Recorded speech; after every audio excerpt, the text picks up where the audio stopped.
Welcome to the webinar on male sexual disorders hosted by Sexual Medical Medicine Committee of FOGSI and Infertility Committee of AOGD. We would like to thank the office bearers for having Jagsonpal as academic partner for this academic feast with stalwarts in the field as faculty today. Thanks to ICOG for giving 2 ICOG points to all participants in this live webinar. To enhance erectile function, Jagsonpal offers you Lycorate soft gel.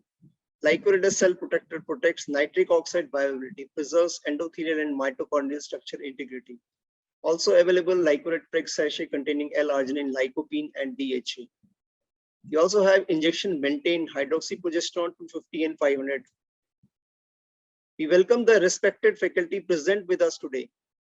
Welcome dear attendees. Please post your queries by text in Q&A box. Please note this webinar is streaming live on Facebook.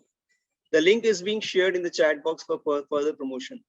The recording will remain on Jagsonpal YouTube channel for reference. We are pleased to welcome Dr. Mala Srivastava, Senior Consultant and Professor Gripmer, Gynae Endoscopic and Robotic Surgeon at Sir Gangaram Hospital, New Delhi. She is immediate past president AOGD.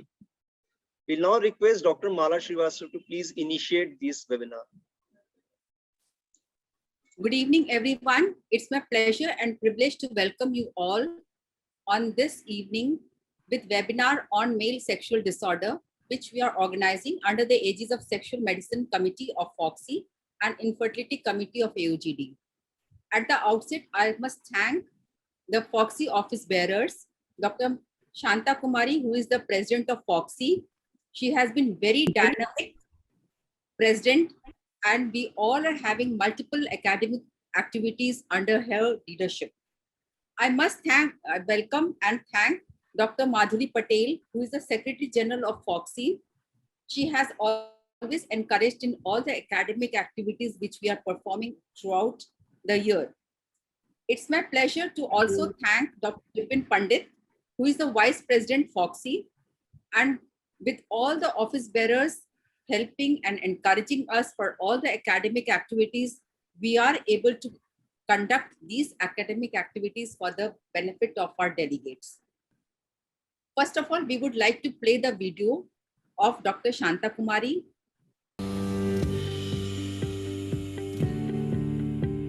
Dear friends, FOGSians and women of my country, I am Dr. Shantha Kumari, President of the Federation of Obstetrics and Gynecological Societies of India. As a little girl, I told myself that I have to become something to make a difference. I always believed that if I desired something wholeheartedly, there is a positive force which makes it happen. And here I am, friends, standing in front of you as the 60th President of FOGSI, the 38,000 strong committed body of OB-GYNs taking care of women's health in our country. As a young girl, I realized that women play a key role in this world, just like Mother Nature or Stri Shakti as we revere it. It is a guiding force behind all forms of God's creation. And it's only a woman who can actually create a new life. Hi, I'm Kareena Kapoor Khan and I'm so happy to be here with you, if only on video. Pregnancy is a beautiful experience and I have loved having my babies. I congratulate Dr. Shantha Kumari as taking over the 60th president of this eminent organization. Stri Shakti is the embodiment of 5 elements: the sky, the air, the water, the earth, and the fire. Any imbalance in any of these 5 elements creates chaos and calamities. Similarly, when a woman's health is neglected, it disrupts the universal equilibrium. The intimate link between environment and human well-being is very well known. With increasing awareness of the need for clean water, pollution-free air, and pesticide-free food. Hi, I'm PV Sindhu. Well, it's such a beautiful feeling for me to be an empowered girl, to be a girl in a nurtured and a safe environment. Protecting health by preserving nature and its ecosystem is easier than curing any disease. So we have taken up the concept of minimizing the female morbidity and mortality and fetal effects by mitigating the adverse impact of environment. My theme this year goes beyond FOGSI's commitment towards women's healthcare.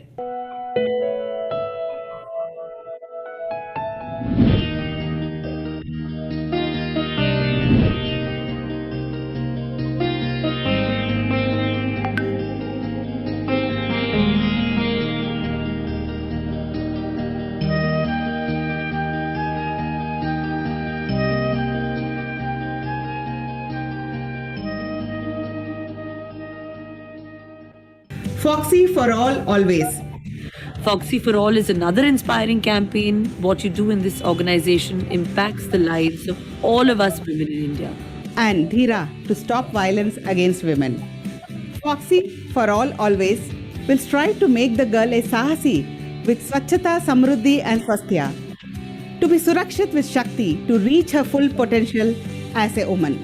Dr. Shantha Kumari with the theme FOGSI for all always and Dhira stop violence against women will empower many girls. I firmly believe that only a safe girl, Surakshit Kanya, can grow into a healthy woman, Swasth Mahila. Violence against women. I think it's a silent pandemic, and I'm so happy to be a part of this campaign. If any woman has a problem, where does she go to? Not to the police or court or the lawyers. She goes to her friendly OB-GYN, who is her first point of contact for help. So I have started Dhira, an initiative close to my heart, to sensitize our OB-GYNs, the police, the public, and to partner with men to say no to violence against women. I completely support her vision and mission as President FOGSI and also especially support her campaign, Dhira, Stop Violence Against Women. A healthy environment is the core of a woman's health. A healthy woman makes a family happy and a strong nation. I, as the President of FOGSI, declare my commitment towards women's health and safety. To invite Chief Guest of the evening, Dr. Niraj Jadav, who is the Chairperson of FOGSI Sexual Medicine Committee. May I have his CV? Dr. Niraj Jadav is the Chairperson, Sexual Medicine Committee of FOGSI. He has been Vice President, Rajkot Menopause Society and past President of Rajkot OB-GYN Society. I invite Dr. Niraj to address the gathering for this evening. Thank you, Malaji. Good evening to everyone.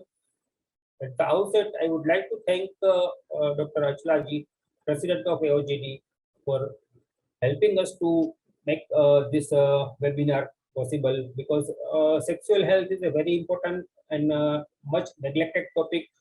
Not every gynaec know about this topic. So, and Dr. Mala Srivastava, we also thank you, Dr. Mala Srivastava, who is instrumental in doing this webinar. As a healthcare practitioner, we effectively diagnose and treat disorder within our specialty. The challenge of sexual dysfunction is that the etiology may be complex, which can make starting the conversation about the sexual function daunting.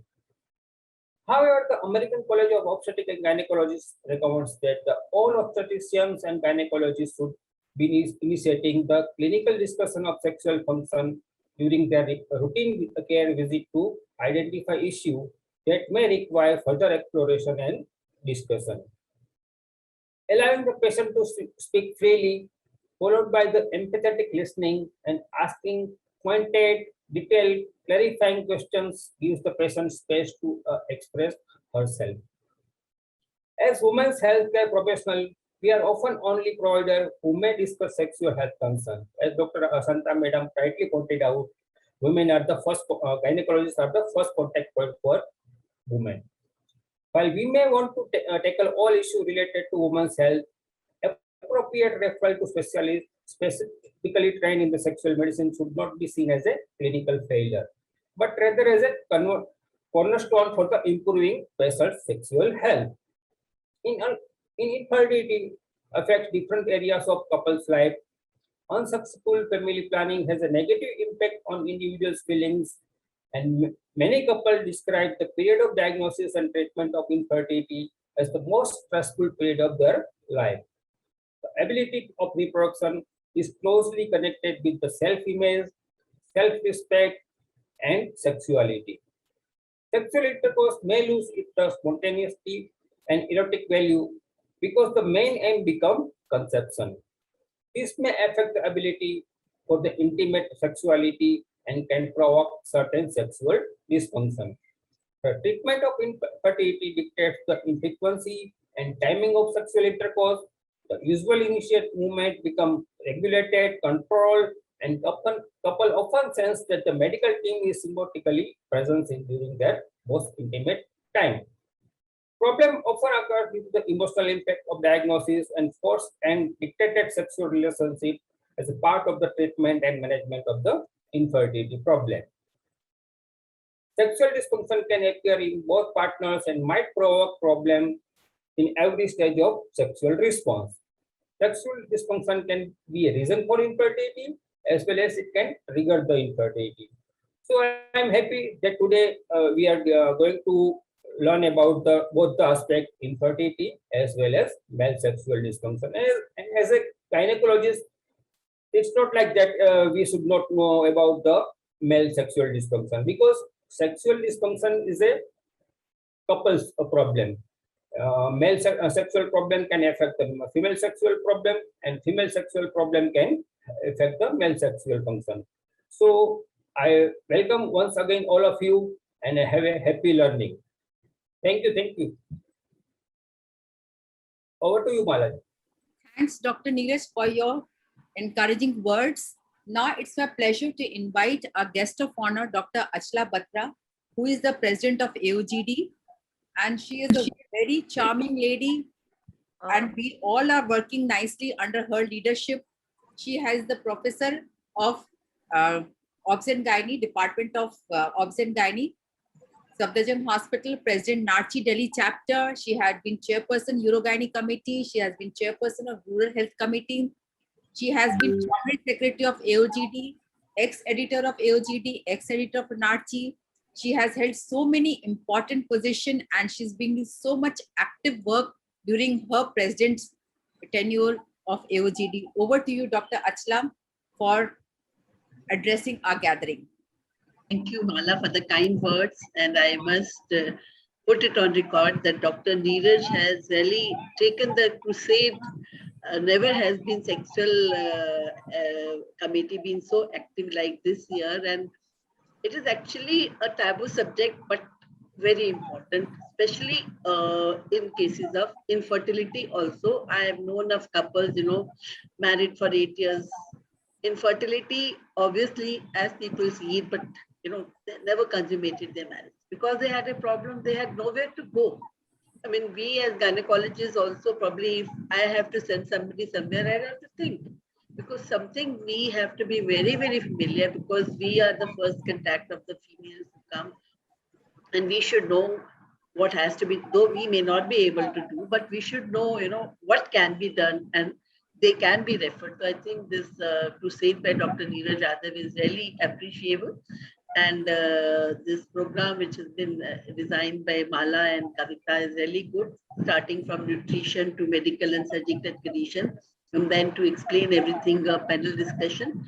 I think it's a very, very good program, and I think people are really going to benefit from it. I can see more and more people are joining, because this is something which we gynecologists don't know much about. Wish this program a great success. Thanks, Dr. Achla, for your encouraging words. We thought that this was a less studied topic, so I thought we must have some learning about this topic. Now we move on to our scientific session, and to conduct the scientific session, it's my pleasure to invite Master of Ceremony for this evening, Dr. Ankita Srivastava. She is the Clinical Assistant, Institute of Obs and Gynae, Sir Gangaram Hospital, Web Editor, AOGD 2021, member of AOGD Endoscopy, member of AOGD Multidisciplinary Committee, trained in microvascular surgery, and she has many, many other extracurricular activities to her credit. Over to you, Dr. Ankita, to conduct the scientific. Thank you, and a very good evening to our esteemed dignitaries. I welcome you all to the webinar on male sexual disorder under aegis of Sexual Medicine Committee of FOGSI and Infertility Committee of AOGD. It's my privilege to invite our chairpersons for the first session. Dr. Kavita Agarwal. Ma'am is Associate Professor VMMC and Safdarjung Hospital. Ma'am is Chairperson, Infertility Subcommittee AOGD. She's Vice President IMA South Delhi Branch. She's also trained in infertility from Rainbow IVF, training in infertility from ICAT 2020. She's National Corresponding Editor Jogi. She has also been organizing Joint Secretary FOGSI for Bad Obstetric History Conference. She's winner of FOGSI Dr. Kamini Rao Oration Award, FOGSI Dr. C.S. Dawn Prize, FOGSI MTP Committee Award, ICOG MCure Travel Award, Dr. APJ Abdul Kalam Award. She's also all-rounder Yuva Trophy and won 28 prizes in various conferences. Welcome, ma'am.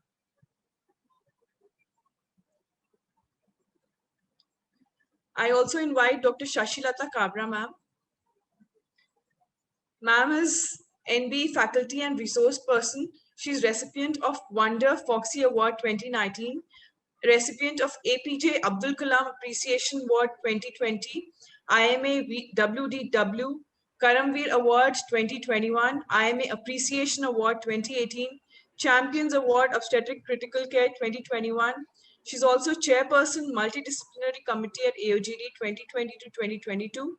She was Chairperson PNDT Committee, National Mentor Lakshya Project in association with AIMS, and President DGF SW. Welcome, ma'am. Thank you, Ankita. Welcome, ma'am. I also welcome Dr. Niti Tiwari. She's consultant at Center of IVF and Human Reproduction, Sir Gangaram Hospital. She's Joint Secretary AOGD 2020 and co-convener SIG Endometriosis IFS 2020 to 2022. Welcome, ma'am. Thank you, Ankita. Thanks, Dr. Ankita, for the nice introduction. And I bring greetings from Infertility Committee AOGD. At the outset, I would like to thank Dr. Niraj Jadav and Dr. Mala ma'am for planning such a nice webinar with the Infertility Committee AOGD.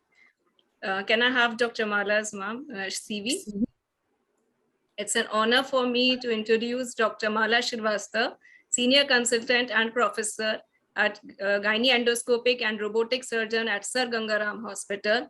She's past President AOGD, and her areas of interest are gynae oncology, gynae endoscopy surgery, and gynae robotic surgery. She has done special training in minimal access surgery, robotic surgery from France. She has been the member of many associations, and also she has been the Joint Secretary of NARCHI, AOGD, and many associations. So welcome, ma'am. We look forward to you, and I'm sure it's going to be an academic feast. Thanks, Dr. Kavita, for your kind introduction. Today evening, I'm going to discuss about nutrition and infertility. Diet has a lot of influence on our health. It's now we know that our immunity is totally based on nutrition, and COVID era has taught us this. We have to follow right eating, well hydration, regular exercise, minimum salt and sugar, oils, good hours of sleep, and definitely sometimes we have to take supplements for optimal immunity. 5 to 15% of couples suffer from infertility, and the causes may be female factor, male factor, mixed and unexplained. Causes definitely unexplained infertility, endocrine disorder, PCOS, anatomical abnormalities, endometriosis, uterine irregularities, fibroids and polyps, and definitely male factor infertility can be the major cause of infertility in some couples. So we know there is endocrine disorders, PCOS, there's alteration of sex hormones. It affects 5 to 10% of reproductive age women, primary cause of ovulatory infertility, and it is related to elevated levels of insulin and overproduction of testosterone. Endometriosis is another great cause of infertility, affects 10% of reproductive age group. Anatomical abnormalities also contribute to infertility. Then male factor infertility related to sperm production, morphology, and delivery. 7% of couples who struggle with male infertility experience male factor infertility. This is list of causes of male infertility. Of course, our urologist friends will have more to add. What a simple gynecologist can understand, that there can be varicocele, idiopathic obstruction, cryptorchism, immunologic ejaculated dysfunction, testicular failure, drug or irradiation, endocrinological factor, infection, sexual dysfunction, systemic disease, Sertoli cells function, ultrastructural defect, or genetic or testicular cancer. So what is the role of nutrition in infertility? Really, nutrition has a role in infertility. Can diet be conducive to conception? So we have to think more about the natural products. Increased consumption of fruits and vegetables. We have seen among the males, sperms negatively affected by a diet low in fresh fruits, vegetables, and antioxidants. And among females, slower digesting carbohydrates, including whole foods, vegetables, result in improvement in the fertility outcome. So Human Reproduction Journal, they say higher intakes of pesticides containing products resulted in decrease in the fertility. Higher intakes of low to moderate containing pesticide produces increase in morphologically normal sperms. And JAMA in turn, medicine, female fertility with ART, higher intakes of fruits and vegetables with greater pesticide exposure causes fewer pregnancies and live births.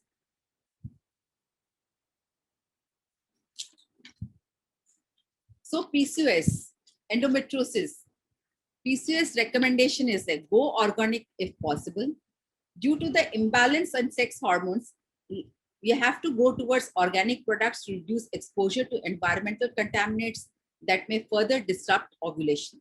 And regarding endometriosis, increase green leafy vegetables and fresh fruit consumption that may help in endometriosis. We are not sure. So bottom line is more natural product, that is the best option. Whole grains, encourage consumption of whole grains, which stabilizes blood sugar to prevent hormonal fluctuation that can disrupt fertility. And gluten sensitivity, utilize gluten-free whole grains. Some gender-specific research, females, higher intake of whole grains is equal to higher rates of conception and live births. It is also warranted for IVF success. Of course, we do not know whether how much it is true. Biocycle study, the type of dietary fiber may pose a greater risk for an anovulatory cycles. Regarding male infertility, higher sperm quality seen in men who follow a diet rich in whole grains as well as lean proteins like chicken and fish. So regarding PCOS, low glycemic index food is good for them. They help to lower circulating insulin levels that usually result in intakes of higher GI foods. So bottom line is families and females, make your grains whole. That is healthy for your lifestyle, that is healthy for your immunity, and of course, that is also healthy for your fertility. Proteins, focus on plant and choline-rich sources such as beans, lentils, soy, nuts, seeds, eggs. Encourage 2 to 3 servings of omega-3 fatty acids, that is rich fish per week. There is some research on soy. Biocyclic study has shown that isoflavones from soy-based food do not negatively affect ovulation. Soy consumption benefits women undergoing ART. Of course, our ART specialists will tell how true this is. So bottom line is, move towards the plant sources of proteins. Regarding dairy products, 2 servings whole meal dairy per day. IVF patients greater success in those having more than 35 years of age. And regarding males, low-fat dairy, increased sperm concentration and progressive motility. Regarding PCOS and endometriosis, 2 servings of whole milk dairy a day, lowers GI sources like cheese, lifestyle interventions which includes exercise and diet. And regarding endometriosis, higher intake of dairy foods and plasma 25-hydroxy vitamin D levels associated with decreased risk of endometriosis. So bottom line, incorporate dairy into your eating pattern, especially if dual factor infertility is a concern. What about healthy fats? Trans fat negatively affects fertility. So focus on unsaturated fats such as avocados, olive oil, nuts, seeds, and fatty fish. Consume omega-3 rich fish at least 2 times per week if possible. Gender-specific research, female fertility, optimal ratio of omega-6, omega-3 varies. Research has revealed higher intakes of omega-6 increased success rate in the IVF cases and more infertility than the past, with current ratio 10:1 concerning omega, 6:3 versus 1:1 in the past. Regarding male fertility, walnuts can improve sperm vitality, motility, and morphology. PCOS recommendation, omega-3 supplementation may reduce serum concentration of testosterone and may regulate menstrual cycles. So bottom line, educate on including right type of fat in the diet. Supplements, consideration, vitamin D, female-specific choline for PCOS, myo-inositol, male-specific zinc and L-carnitine. The fertility diet for him is spinach, grapefruit, broccoli, zinc, sweet potatoes, carrots, eggs, pumpkin seeds, multivitamin, blueberries, and tomatoes. For her, it is folate-rich eggs, wild salmon, olive oil, nuts and seeds, oatmeal, spinach, avocado, yogurt, bananas, organic chicken. Both should avoid meat, bacon, beef burgers, fatty red meats, wild carbs, excess dairy, alcohol, processed snacks, and refined sugars. So this is Mediterranean diet pyramid. Once a week, red meat and sweet treats. 2 to 3 times a week, poultry, full-fat dairy products like milk, cheese, and yogurt. 3 to 4 times a week, fish, shellfish, and eggs. Every day, base each meal around these foods, strongly colored vegetables and fruits, nuts, seeds, olive oil, pulses, whole grain, herbs, and spices. Every day, go for physical activity, relaxation, and good sleep. Finally, to sum up, individualized approach, small manageable changes, tailored nutrition intervention. Take fresh products, whole grains, plant proteins, dairy, and healthy fats. So what is the role of micronutrients and oxidants? Micronutrients involved in successful maturation of sperm, provides nutrition for motility of sperm, improvement of sperm count and motility, helps in production of sex hormones, and prevents sex damage. Oxidative stress and infertility. Oxidative stress is caused by an imbalance between pro-oxidants and antioxidants. So what we have to do? We have to strike a balance between lifestyle factors like obesity, undernutrition, recreational drugs, cigarettes, alcohol, environments, exposure. Of course, we have to also come back about the endogenous factors as well as the exogenous factors. So what is the role of reactive oxygen species in male infertility? ROS generation in semen, about 40% in infertile men. Harmful action mechanism of ROS on sperm by overwhelming endogenous antioxidant defenses. Cause sperm membrane lipid peroxidation, decrease membrane fluidity, reduce sperm motility, decrease sperm oocyte fusion capability, and impair fertilizing capacity. ROS is one of the major contributors to male infertility and cause damage to the sperm, cell membrane, DNA molecules, lipids, and proteins. So what is the nutritional consideration? Various micronutrients are associated with male infertility. The deficiency of these micronutrients may result in infertility. Nutritional factors include L-carnitine, coenzyme Q10, zinc, arginine, vitamin B12. And free radical scavengers are lycopene, vitamin C, vitamin A, E, glutathione, and selenium. So what is the role of coenzyme Q10? In sperm cells, coenzyme Q10 is concentrated in the mitochondria. It is responsible for energy for movement and all energy-dependent processes in the sperm.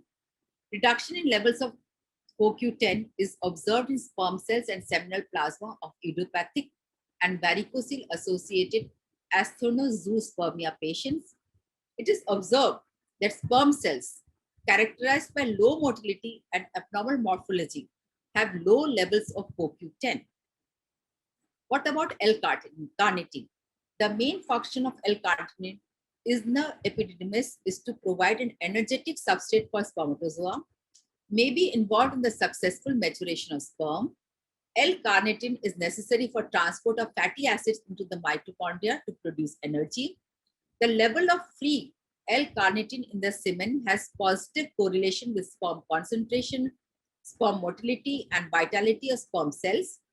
L-carnitine provides readily available energy for use by spermatozoa, which positively affects sperm motility, maturation, and spermatogenesis process.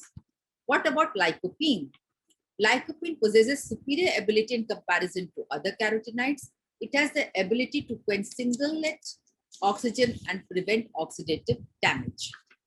Regarding zinc, zinc deficiency associated with decreased testosterone levels and sperm count.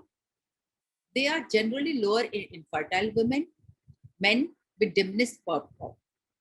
When we give zinc supplementation, it accelerates the onset in sexual function, improves sperm count, improves sperm motility, morphology, testosterone concentration, and sexual potency. Aspect of male reproduction, testicular steroidogenesis is there, testicular development, oxygen consumption of spermatozoa, nuclear chromatin condensation, actosomal reaction, actosomal activity, sperm chromatin stabilization, testosterone synthesis and conversion of testosterone to 5-alpha dihydrotestosterone. What is the role of selenium? Selenium and glutathione are essential to the formation of phospholipid hydroperoxide glutathione peroxidase.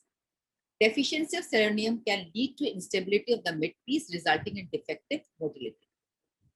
Regarding methylcobalamin, vitamin B12 is important in cellular replication, especially for the synthesis of RNA and DNA, and deficiency states have been associated with decreased sperm count and motility. Various studies have shown that methylcobalamin improves the sperm parameters. So oxidative stress in assisted reproductive technology, in the typical ART setting, the potential source of oxidative stress in vitro include endogenous and exogenous factors. So endogenous sources, the gamete and the pre-implantation embryo have the potential to generate ROS. Exogenous sources, visible light, centrifugation, cryopreservation, culture media, oxygen concentration, pH and temperature, and in vitro fertilization, embryo transfer techniques. So how antioxidants help? Vitamin E, improvement in epithelial growth in blood vessels and in the endometrium. Vitamin D, benefit to women with PCOS in lowering hyperandrogenism. Myoinositol helps ovarian function and decreases hyperandrogenism and insulin resistance. L-arginine improves endometrial blood growth. N-acetylcholine needed for fertile cervical mucus and ovulation. Polyunsaturated fatty acids influences prostaglandin synthesis, steroidogenesis, and is part of cell membrane of the sperm and oocyte. Vitamin E, increased rates of blastocyst development, embryo protectant. Vitamin C, reduces DNA damage, increased rate of blastocyst development, and improves sperm progressive motility. L-carnitine, improvement in the blastocyst development rate by preventing lipid peroxidation. Melatonin, regression of endometriotic lesion, increases the number of fertilized ova. So how effective are micronutrients? There's a Cochrane meta-analysis first published in 2017. 50 trials involving 6,510 women were included. Investigators compared oral antioxidants, including combination of antioxidants versus placebo, no treatment, standard treatment, or another antioxidant. Results were published as improvement in live birth rate, clinical pregnancy rate, and miscarriage rate. So they found that subfertile women with an expected live birth rate of 20% with antioxidant would be between 26 and 43%. Subfertile women with an expected clinical pregnancy rate of 22% with antioxidant would be between 27 and 33%. Subfertile women with an expected miscarriage rate of 7% with antioxidant would be between 4 and 7%. Other consideration, we have to address lifestyle factors like smoking, physical activities, stress, emotional support, utilize the multidisciplinary team, and the ultimate goal is to improve nutrition, reduce stress, and help nourish bodies. Thanks for joining us. Thank you, Mala ma'am, for an excellent deliberation. and very well explained the role of antioxidants, micronutrients, CoQ10, L-carnitine. So I think we should now start moving towards the plant sources of food, protein, and also the foods with low glycemic index. And the meals should include whole grains, soy-based food, unsaturated fats, omega-3 fatty acids, organic foods, and dairy foods. So let's remember that colorful fruits and vegetables will make our life colorful. Our waistline is our lifeline. And so let's change our lifestyle with more of exercises and low glycemic index foods. Thank you. It was really nice, an excellent deliberation. Thank you, ma'am. I request Dr. Shashilata Kabra to invite the next speaker. Yeah, thank you, Dr. Niraj Jadav, Dr. Mala Srivastava for having me here, and thank you for such a nice introduction. So it's my proud privilege to introduce Dr. Manu Gupta. He has done MBBS from prestigious Maulana Azad Medical College of Delhi and MS General Surgery from the same college, and he has done MCH Urology from Sanjay Gandhi Postgraduate Institute of Lucknow, and he is presently a senior consultant in urology and andrology at Sir Gangaram Hospital, Delhi, and also involved at First Step IVF Center for Reproductive Medicine. And Sir will enlighten us on the medical management of infertility, reality, and hype. And we all are very eager to listen from you, sir. So the stage is yours now. Thank you very much. Thank you for the kind words. Can you see my slide? Yes, sir. Okay. Thank you, Dr. Mala, for inviting us. A lot of people don't know Dr. Manu and the rest of the andrologists who will be speaking subsequently in the session today.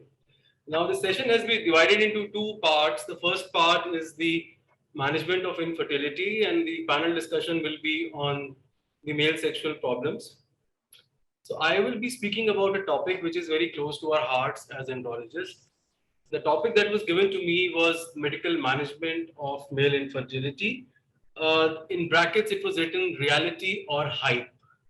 Okay, so I am going to address both the reality and the hype about the treatment for male infertility in my talk. I have only 15 slides to show you, and I'll be slow, and I'm sure you can stop me and ask me any question in case you want. So the aims of medical therapy would be to improve the sperm count and the way they swim and the way they look. If you have a good sperm count, you will have a better chances of conception, lesser chances of miscarriages. And what is closest to our heart is the sperm extraction. When we do them in patients of obstructive azoospermia, it is very easy, you would find sperms, but in patients who are having oligoastheноteratospermias, to optimize the surgical sperm extraction, we need some kind of medical treatment.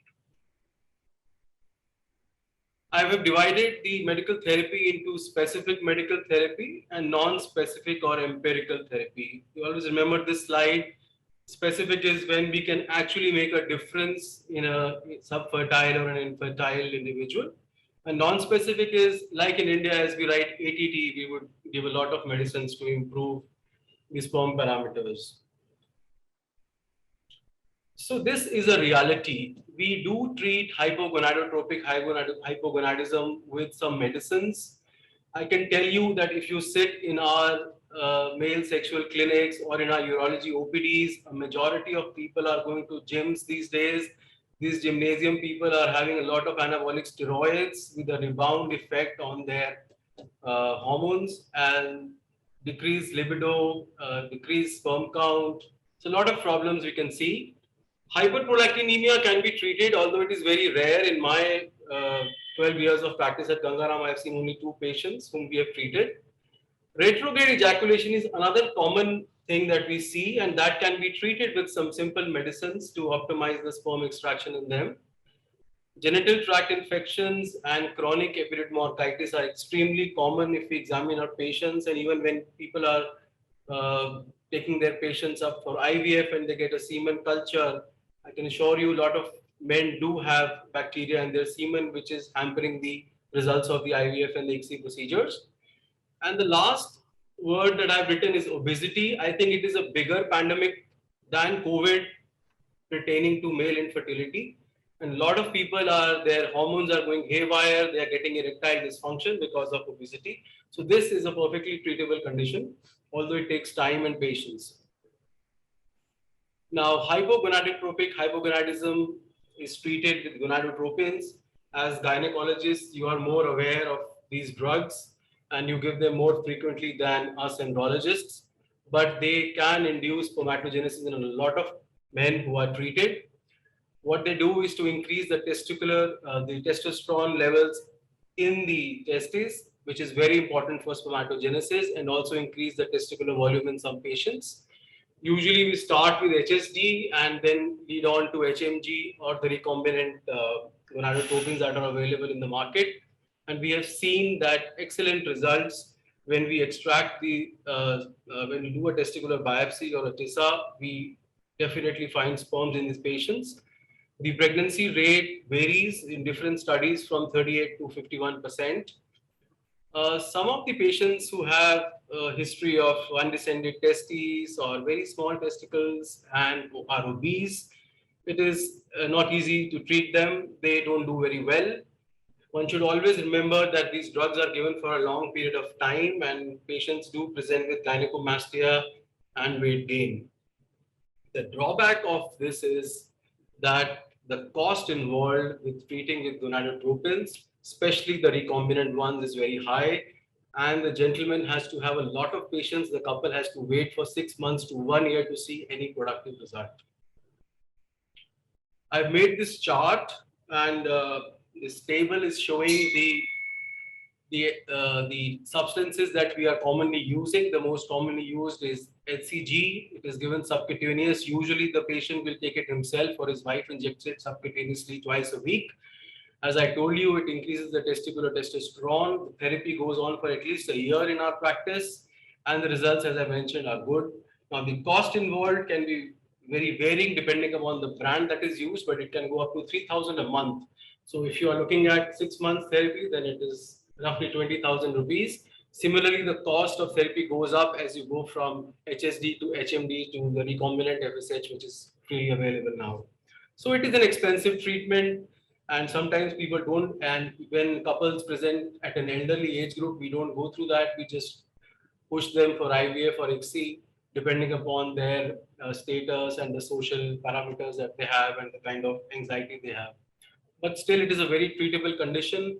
All that is needed is patience from the patient's perspective and from the fertility expert as well. It's very important. Now, very rarely we come across people who have a loss of libido, headache, and infertility, and we do a prolactin level in them, and the prolactin level comes out to be high. And when we get a CT, we do see an adenoma, which is the most commonly functioning tumor in the pituitary gland. Cabergoline twice a week is given for at least 6 weeks to decrease the prolactin level. We have seen one clinical pregnancy in a patient who did have a pituitary adenoma. My personal experience is not too much, but I thought it is worth mentioning, never to forget getting a prolactin done if the patient complains of decrease in visual activity or headache or loss of libido, along with oligospermia. Now, retrograde ejaculation is again a very, in 5% of the patients, we can say, patients do not ejaculate, or sometimes they have taken medicines like alpha blockers for prostate, especially the middle-aged males who come to us, and they cannot ejaculate. They have an anejaculation or a retrograde ejaculation. It is a perfectly nicely treatable condition. We give them some tricyclic antidepressant medicines like amitriptyline, just like Triptomar for the common brand names, or some cough and cold medicines. We alkalinize the urine by simply asking them to take some baking soda, or we have these tablets of soda bicarb as well, 2 to 3 days before the final ejaculate. We restrict fluid intake from the night of the sample collection, and we collect a good amount of sperms in the post-ejaculatory urine sample. So this is again a treatable condition. There is no hype about it. Genital tract infection, as I mentioned, there's this new concept of male accessory gland infection, which is again very common in our, especially the lower middle classes, where people will come to you when you get their semen test done. You have these pus cells. Now, Many of the regular labs will report the immature spermatozoa to be pus cells, but they are actually not. So if you get it done from an embryologist, they would say, okay, this is pus cell, and the significance of the pus cell is that the chances of your further assisted reproductive procedures will go down. There is a high prevalence. I can tell you 20% is a good number of people. And these are the common organisms which grow, like Strep faecalis, E. coli, Enterococcus, and sometimes chlamydia and ureaplasma. Now, chlamydia and ureaplasma, it's very difficult for us to culture them. So we do give them an empirical doxycycline 100 milligram twice a day for at least 10 days. But if the culture is positive, then any of the tissue penetrating antibiotics like quinolones, ceftriaxone, or cephalosporins. And if the culture is negative and still there are a lot of leukocytes in the semen, then we give a therapy of anti-inflammatory agents, as well as we ask the patient to ejaculate frequently. Fresher sperms have less amount of infection. Finally, if all these things don't work, we do a sperm wash and proceed with an IUI or further procedures. Chronic epididymoarthritis, again, tuberculosis and filariasis is very common in our patients. We treat them with the standard medicines. And the one thing that I wanted to speak about was obesity. Multiple reviews, the internet is full of these studies showing oligospermia and the chances of azoospermia being much higher in men who are obese. There is a lot of erectile dysfunction, the sperm quality is poor. The whole axis of the hypothalamic pituitary gonadal system goes haywire, and there is a disruption of the testosterone production in the testes, leading to a lot of problems. So obesity is one condition which may take time to treat, but definitely in my personal experience, we have seen that patients do well, the stress comes down, the erection improves as they become thinner. Now coming on to the non-specific medical therapy. So as I mentioned, medical therapy is when we can actually make a difference, and the studies prove that. But when it comes to a lot of people with oligospermia, oligoacinospermia, oligocenoteratospermia, where we have no clue, or you have a non-obstructive azoospermia, then there's a whole host of treatments that we can give to them. I have divided these treatments into hormonal agents and antioxidants and nutritional agents, as Dr. Mala has very clearly pointed out in her last talk. So testosterone was traditionally given. We don't give it anymore, but we give clomiphene. Everybody has given clomiphene to their patients. I cannot think of anybody who's not written this medicine. Letrozole is the new drug in the market, which is being very frequently prescribed for male infertility. And in idiopathic infertility patients, we still have a role of HCG, HMG. And sometimes in the older times, people used to give steroids when they used to find agglutinating sperms in the semen analysis, and they used to give steroids blanketly and thought that this would kill the anti-sperm antibodies. Don't have much experience of that. And the second part of the slide is the antioxidants, as ma'am mentioned, as well as the sperm vitalizers and the nutritional supplements. So this, I will not say that it is hype, but there is definitely some metal to these treatments. Now look at this chart. The first drug that I will discuss is letrozole. It is given 2.5 milligrams a day. It increases the testosterone level in the testes. It decreases the estrogen levels.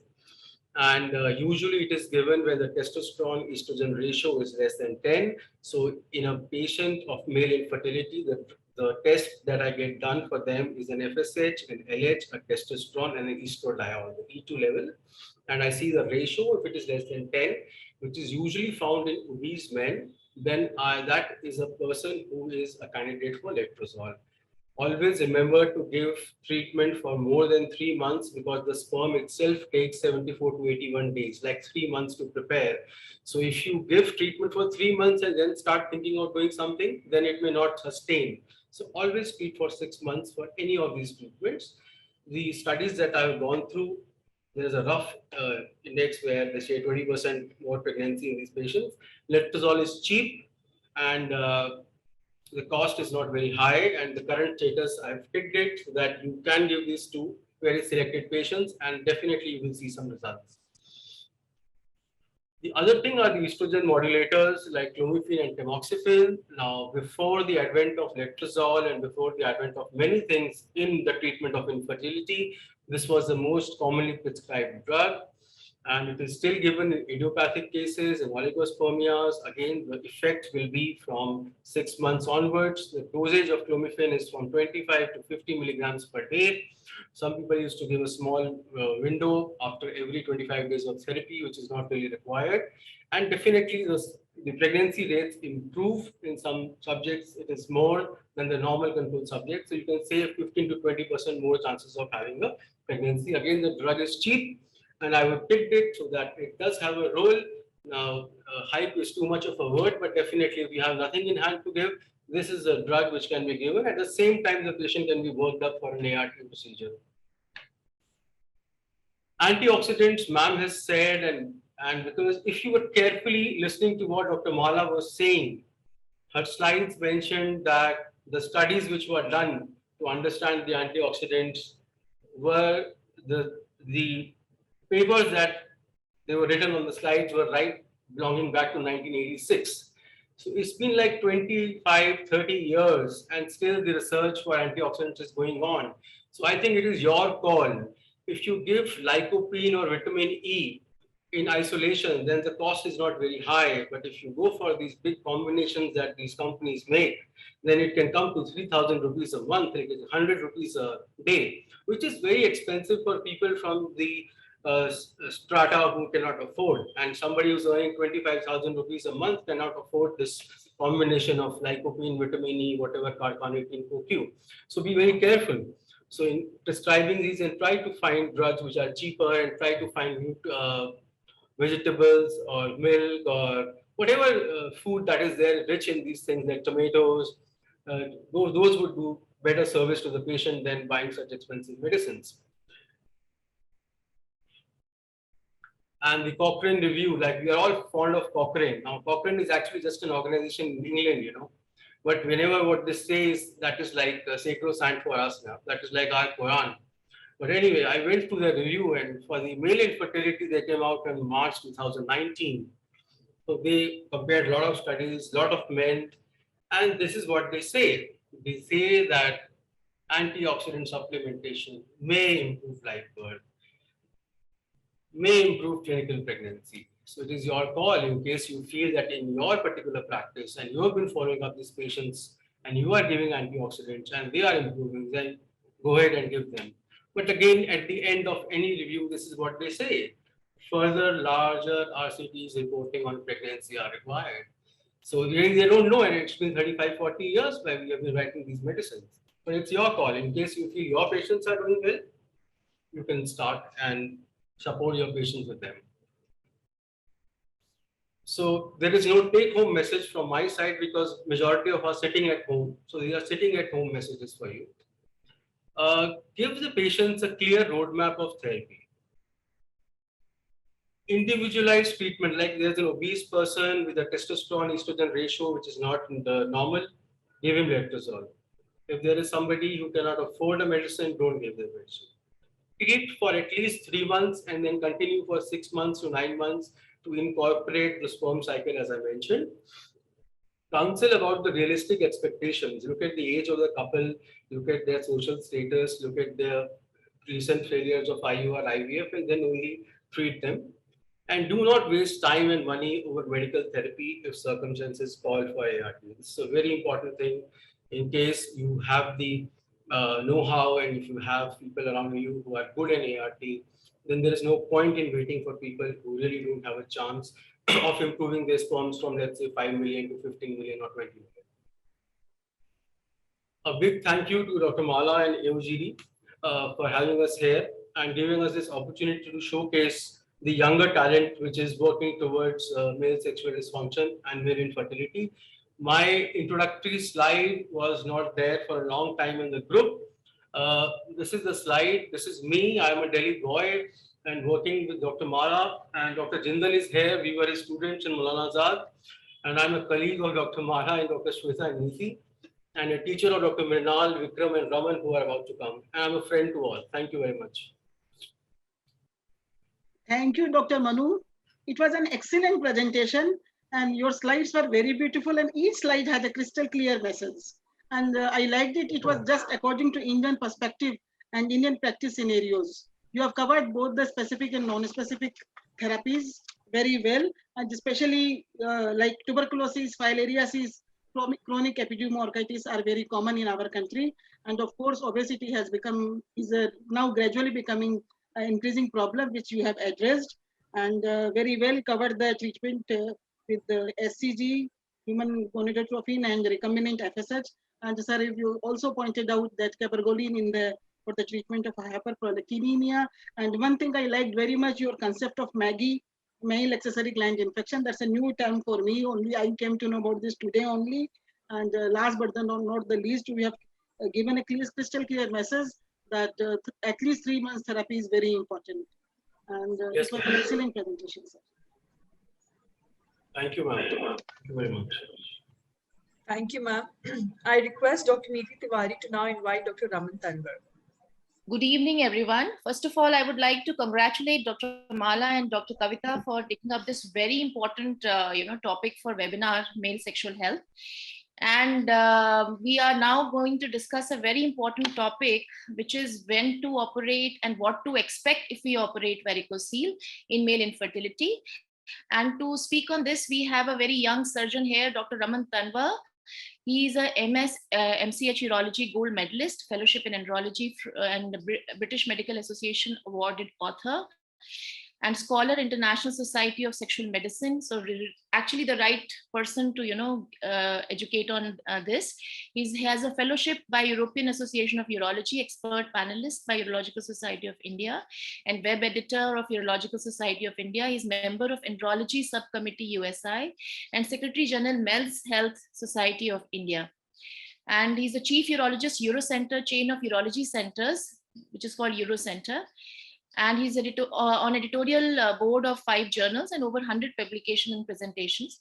So over to you, Dr. Tanwar, for your deliberation.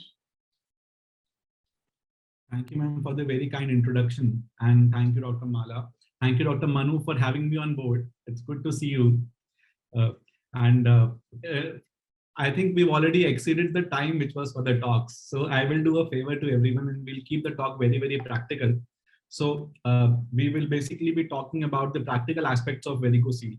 And it's not just that we're going to discuss about just the indications and the surgical technique. We'll also talk about evaluation, because I feel that the important thing which is lacking is that we get to know about varicocele only once we look at the semen report. Because as a female infertility expert, although we think of you all as an infertility expert, but I think the team is combined only when the team is complete only when we have an andrologist with a gynecologist in a fertility center, which I really is the day when I look up to, when we'll have a proper andrologist sitting in each and every fertility center, where we could have justice for the male infertility. We already know that 50% of male infertility is of all the infertilities by the male. So I think it is high time that those teams are formed. We have the andrologist, the gynecologist as a female expert, and the andrologist sitting together to guide the couple to their baby. So without much ado, let me just share my screen.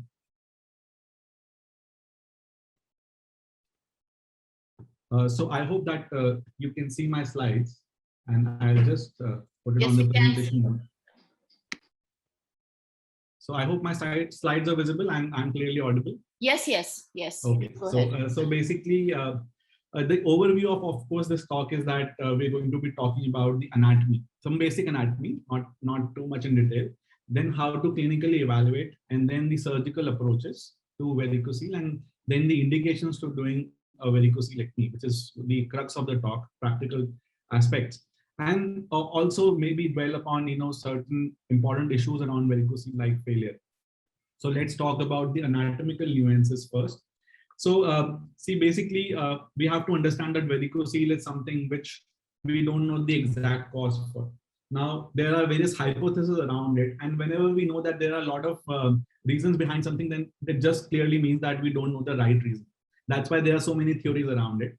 So But practically speaking, we know that the left side varicocele is much more common than the right side, and that's because of the various reasons like the vertical insertion of the gonadal vein into the renal vein. And then when we look at the Behrens description of the anatomy, we find that typically we have this type 3 anatomy, which is supervening.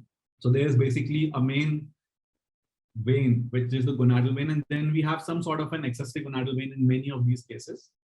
Now, based on the anatomical distribution, these 5 classifications are there, and the third one is the most common, and it is very, very difficult to actually be able to find out by imaging or by clinical evaluation what it would be.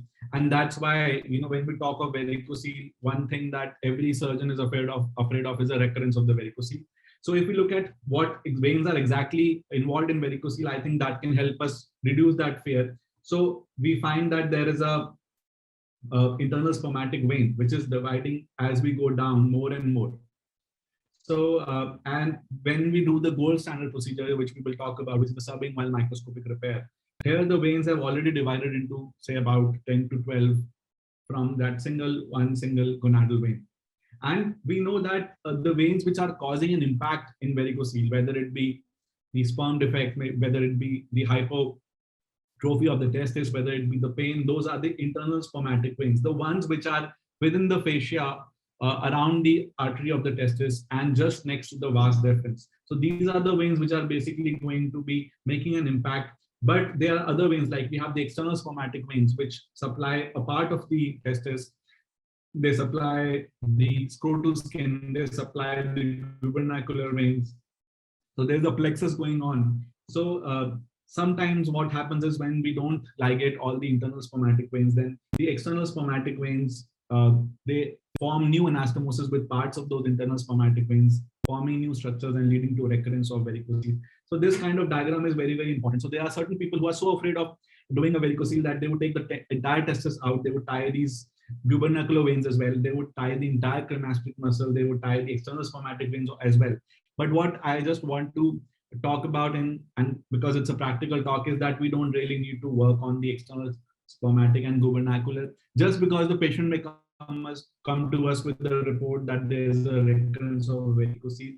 I think we are quite safe, and studies are there to prove it, that in case we can ligate all the ones which are in the internal spermatic structure, those are the targets of our surgery. So just a rough anatomical introduction to varicocele.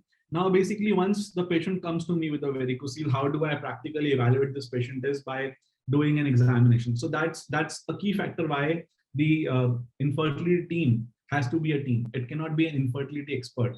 So there has to be an andrologist who can examine each and every male patient, because there will be varying degrees of varicocele, and we may improve, if not solidarily, be able to give a baby to that couple. So so subclinical varicocele is something that many queries come with, because sometimes missing that examination factor and maybe thinking of some abnormal semen reports, infertility expert may send the patient for an ultrasound Doppler scrotum, because that is one of the ways to approach when you don't have an andrologist in your team.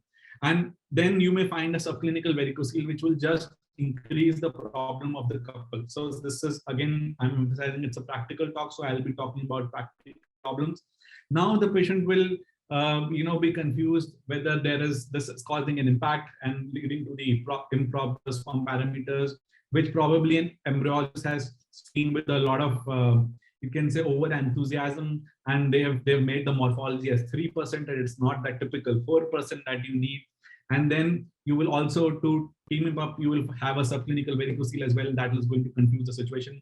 And then you will be referring the patient to an andrologist for an expert opinion. So I just want to tell that this subclinical varicocele, clinically, I won't be able to feel it. If I touch the scrotum of the patient, I will not be able to, even with a Valsalva maneuver or even with prolonged standing, I will not be able to typically feel anything except for maybe mild bulkiness in the cord, which may be normal as well if the patient especially obese, or which is again a very common thing, as Dr. Manu said. So this is a subclinical varicocele. The radiologist will be able to find dilated veins. They may be more than 2.5 mm, and the radiologist will say that there is definitely a subclinical varicocele, because there is no harm in writing that. The radiologist is at least safe that he's mentioned there's some sort of a varicocele, and that's going to confuse. So I would just not do anything for this kind of varicocele, and we'll discuss in the talk that if it's a subclinical varicocele, which becomes a radiologically grade 1 varicocele, maybe it's bilateral, maybe it's on the left side, I don't do anything for it. I am not bothered by it. And the next is a clinical varicocele. Clinical varicocele, where when I do ask the patient to do a valsalva to increase the intra-abdominal pressure, then basically I'll be able to feel some prominent veins. So I am able to only feel some prominent veins. I'm not able to see them, but this is happening on valsalva. So this is probably correlating with a radiological grade 2. I'm not saying that these are exactly the same. It's just a practical way of putting it. So it would likely be dilated in maybe more than 3 mm. That's why I'm able to, palpate it on valsalva. So a radiological grade 2 may be a clinical varicocele for me, but again, it may not be a varicocele which may require necessarily an intervention. Because this grade 1 varicocele is an area of big controversy, and till now there is not enough evidence to support that I may want to operate upon it. Now, the third thing that I may possibly find in this patient is that if I try and touch, I will be able to find that there is some sort of a bulkiness, and there are tortuous veins which I can see without a valsalva, but the patient may have to stand for about 2 to 5 minutes for me to be able to do that. And this may correlate with a radiological grade 3 varicocele.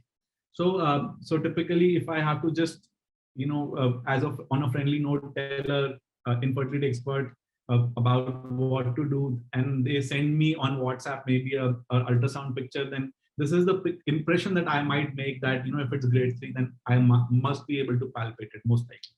And that's what I've practically seen. And then coming on to the last grade, where when he just puts his pants down, I can see, that there are veins around.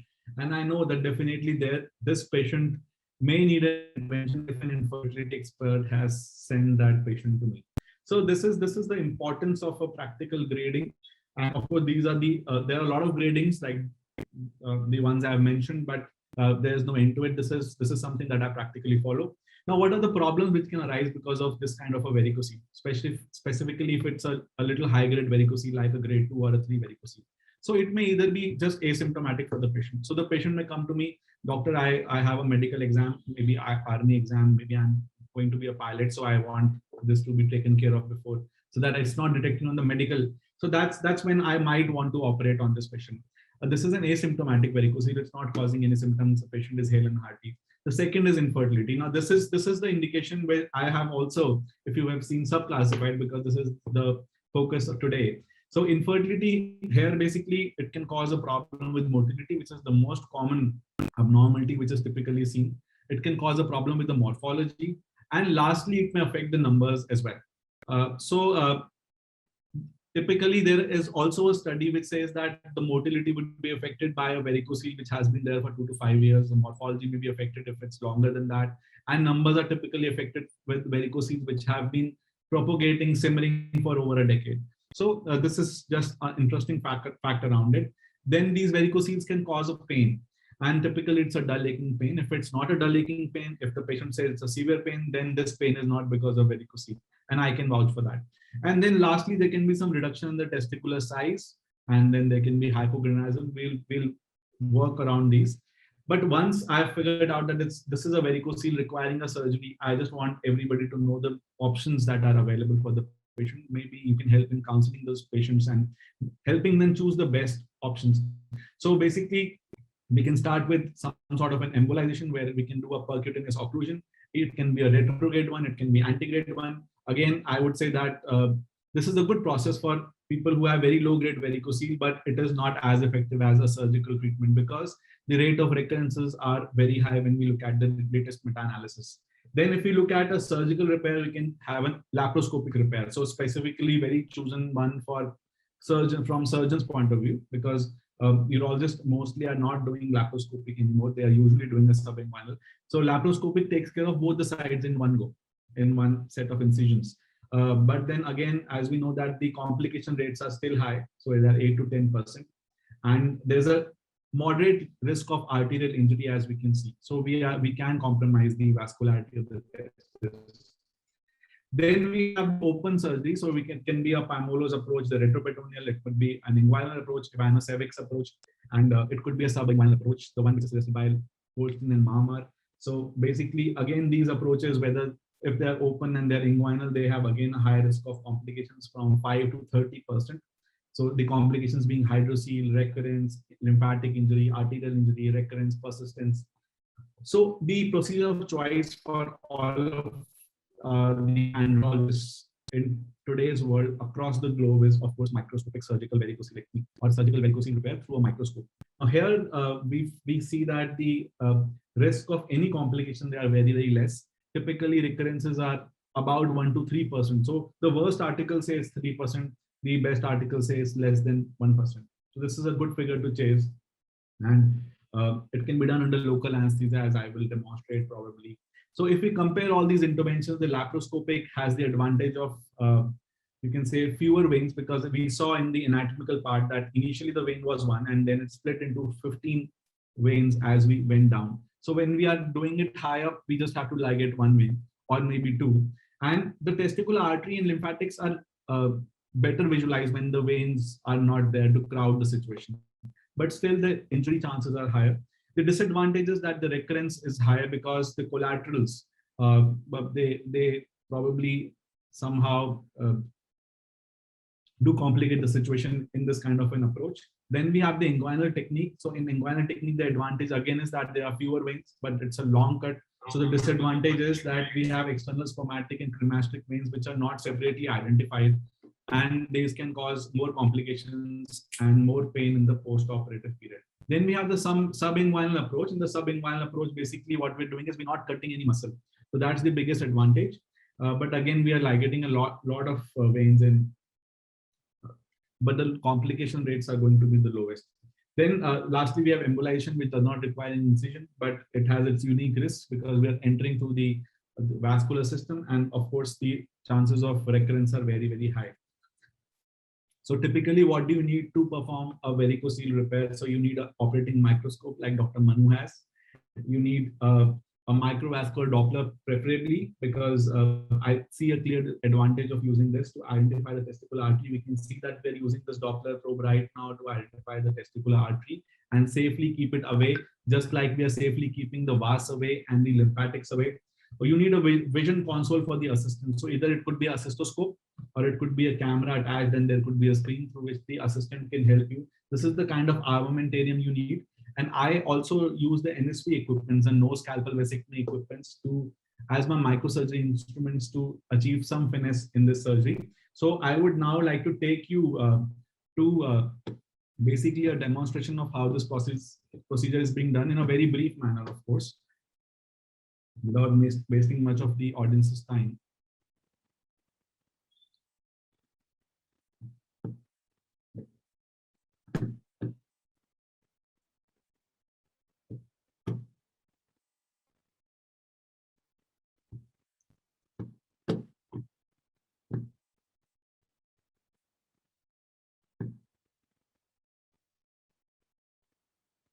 So I hope you are able to see this video.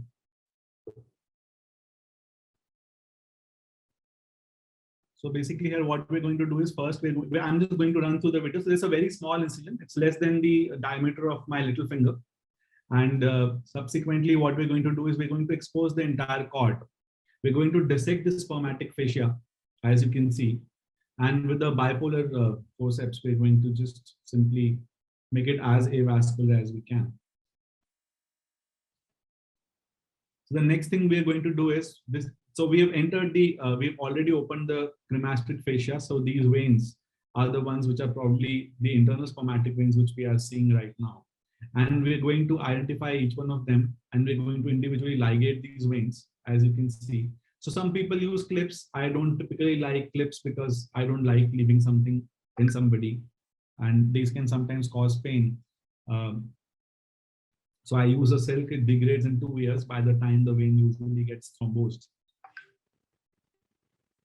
So this is me tying the veins. Let me just quickly run through. So we isolate more of these veins and we tie them.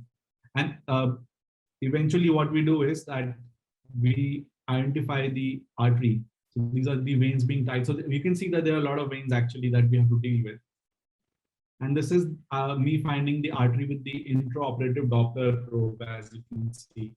So I will be able to hear that whoosh, whoosh, whoosh sound when I'm basically just near the artery. So here I don't have to rely on the pulsation, because many times what happens is that when you handle the area too much, the artery can go into a spasm. So you will be able to identify all the arteries. So many people say that there is just one artery, but many times, very commonly, we find there are 2 or 3 arteries. And we are also able to separately identify the arteries of the vas deferens. So I think I've been able to isolate the artery here. As you can see, this is not a very good artery, because I have also seen that as the varicocele becomes long-standing, the arteries will start to atrophy. They will reduce in the diameter. So long-standing varicocele, one, there's going to be severe periarteritis. All the veins are going to be sticking to each other, and then it becomes a mess when you're trying to figure out also which is the artery. So you don't know who is the queen to save amongst all the chaos. So once we have seen the artery, and here you can see we are separating the vas deferens, and there is an artery above the vas deferens also, which we will be able to again visualize with the help of the Doppler. So again, this is the artery to the vas deferens that I just identified with the Doppler, as you just saw. And then we are going to, we've isolated the artery separately. Now I use a sling, but if it's not available, you can use a silk thread. And then I'm trying to complete the dissection. So ultimately what we are left with is basically the lymphatics. We are left with the artery. So the lymphatics would appear as clear glass-like structures. They will be appearing like veins, but when you will be able to see the entire forceps through it. So that's how it will look like when you compare it to a vein, a glass-like structure with clear contents inside. So this is me doing these steps finally, and then we just put the cord back in. So it just automatically retracts back in, and this is typically a 6 to 8 mm incision. I do not give it exactly in the subinguinal region. I give it just next to the penis laterally, so that it doesn't actually look like surgery at all. So let me again get back to the presentation now.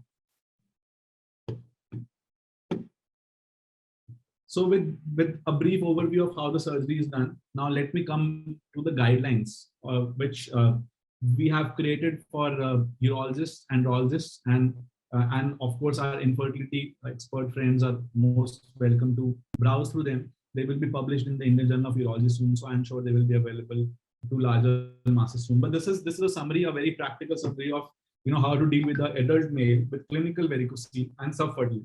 So this is the exact algorithm I've taken because this is of interest to all of us. So we get a semen analysis. Now, what if there's a normal semen analysis? So do we have an indication of doing a varicocele when it's a normal semen analysis? So our panel of experts thinks that if we can have some advanced semen parameters like the DNA fragmentation index, and if we find that there is high oxidative stress in the area, then we can work on treating this varicocele by a surgery, a microscopic subinguinal varicocele repair. So I must again emphasize that all of the panel experts, they recommend microscopic subinguinal varicocele repair as the only method to do the varicocele repair. So if there is no availability of these advanced semen tests, you may still, although controversially and with proper counseling, still do a microscopic varicocele repair if it's a clinical varicocele. So it's not for subclinical varicocele, mind you, it's only for clinical varicocele that we are advising any sort of an intervention. Then comes oats. Oats is something which is the common easy question I would say to answer. So in oats, you can always do a repair if it's a clinical varicocele and the patient is subfertile. Subfertility is the new word that we use. We don't use infertility anymore. So because most of it is correctable. So nothing is impossible. So we do a bilateral surgery if the other side has a clinically palpable or a subclinical varicocele also. So this is a matter of concern where all the experts did not agree, but some of the experts had this consensus. So it was put into the guidelines that if it's bilateral and you have a subclinical varicocele also on the other side, then also you can operate on both the sides, because it is typically seen that it also contributes even if it's subclinical. And if it's an azoospermic patient, now this is something where there were a lot of controversies earlier, but this has come out very clear. But I will still like to take the opinion of the house on this eventually. If you have an azoospermic patient, there is no sperm at all, and you have varicocele, you can do a varicocele repair. It will be beneficial for the patient. There will be two possibilities. One, there may be sperms coming back in the ejaculate. So you may save the patient from a TESA. and save the patient from any other trauma, and also save the patient from anti-sperm antibodies and all the other possible complications of TESA. If there is no sperm coming in the ejaculate, you may still increase the chances of retrieving the sperm when you are going to do a sperm harvest. So it means that if you are going to probably do a micro TESA, you may find the sperms only on maybe a testicular mapping biopsy, or maybe with just a TESA. Or if you're not supposed to, if the foci of the sperms were very small, definitely a varicocele surgery would increase the chances of finding sperms in these foci when you do a micro TESA. So this is an important message that I wanted to give. Now let me come down individually to the indications of doing a varicocele repair. So DNA damage, of course, is an indication of doing a varicocele repair, because there's ample evidence to suggest that reactive oxygen species, if they increase, they are a direct result of the varicocele. And high-grade varicocele will have more ROS. So there's a direct correlation between grading of varicocele and the reactive oxygen species quantification. Secondly, we have seen that once we do the repair, the ROS significantly reduces. Also, the DNA integrity increases. So we have studies behind this, and I'm just quoting some studies so that the slide doesn't look busy, but there are many, many studies behind each point. Also, I want to make a important note or maybe a point that varicocelectomy is associated with higher number of pregnancy rates. So there's a direct correlation. It's not just that the sperm counts are increasing and or maybe the morphology is increasing or the motility is increasing. The number of pregnancy rates are also increasing. And the ASRM typically says that you can repair any clinically palpable varicocele where the female is normal and there is an abnormal semen parameter. So this is one of the important reputed guidelines around DNA damage. Again, as I emphasize that varicocele repair can be done for azoospermic patients also. So varicocele in association with non-obstructive azoospermia is in the range of 5 to 10%. So you will be able to quite commonly find this scenario. So about 21 to 56% of non-obstructive azoospermia patients, they had some ejaculates in the sperm after a varicocelectomy. So that's a huge figure. So 20% to 50% of them are getting their sperms back. Maybe not in the quantity where you may be able to avoid anything at all. But the mean sperm concentration that they did find was 4 million, which is not bad. You might attempt an IVF instead of FOGSI and increase the chances of natural selection. Or maybe if it was better for them, maybe even an IUI, who knows. So basically, I've already emphasized the other points that it will increase the chances of sperm retrieval on micro-TESA, and also it will make sometimes the testicular sperm retrieval unnecessary. Then an important indication for doing a varicocele repair is when there's impaired testosterone. So many of these patients, they may also have hypogonadism or they may have testicular failure impending. So we do understand again by literature that varicocele causes testosterone to reduce. Specifically, the intratesticular testosterone is something which is very, very, very important. I'm not sure if it's been emphasized enough in this series of talks, but everything that matters is not the biochemical testosterone that we take from the serum, but the one which is present inside the testis. And the most important marker to figure that out is the 17-hydroxyketosteroids. If they are increased, then we know that the intratesticular testosterone levels are increasing. So this is a latest study which has been done in the US by some of the people I'm known to. And I think this is going to be an important marker eventually, although it's not available very easily. Then we also have seen that the progressive duration-dependent decline happens in fertility over time. So as the varicocele progresses further and further, the testosterone reduces more and more. And the mean time of onset of testicular hypertrophy is typically somewhere around 3 years. So there is a need to monitor this patient, which I'll come back to later. Again, scrotal pain is one of the indications of doing varicocele, but practically speaking, every scrotal pain, if you're doing a varicocele repair for scrotal pain, you have to be sure that there is no other cause. So this is a treatment only when you know that nothing else is there. There's no hydrocele, there is no spermatocele, there is no epidermitis, there is no Maggie, as Dr. Manu had pointed, there is no funiculitis, there is no filariasis, there's no tuberculosis. So a lot of things to rule out before you take the patient up for scrotal pain for varicocele repair. But also, again, a very important point, if it is not a dull aching pain, if it's a sharp pain, if it's a spasmodic pain, if it's a random pain, then most likely that pain is not because of varicocele, because varicocele causing pain is a very late phenomena, and only on prolonged standing you will have a dull aching discomfort because of varicocele typically. We also should know that the resolution rate of the pain is higher after subinguinal approach. This is again another important factor favoring us to do a subinguinal microscopic repair compared to a high or an inguinal microscopic repair. So long-lasting pain, it has a better success rate. And there have been people who've been crazy after varicocele. So they have studied the peak retrograde flow rates, they have studied the spontaneous venous reflux rates, they have studied the scrotal temperatures, they have studied even the distance of the renal hilum to the scrotum, and they've correlated it with pain, and they have found that all these things, they correlate with the pain.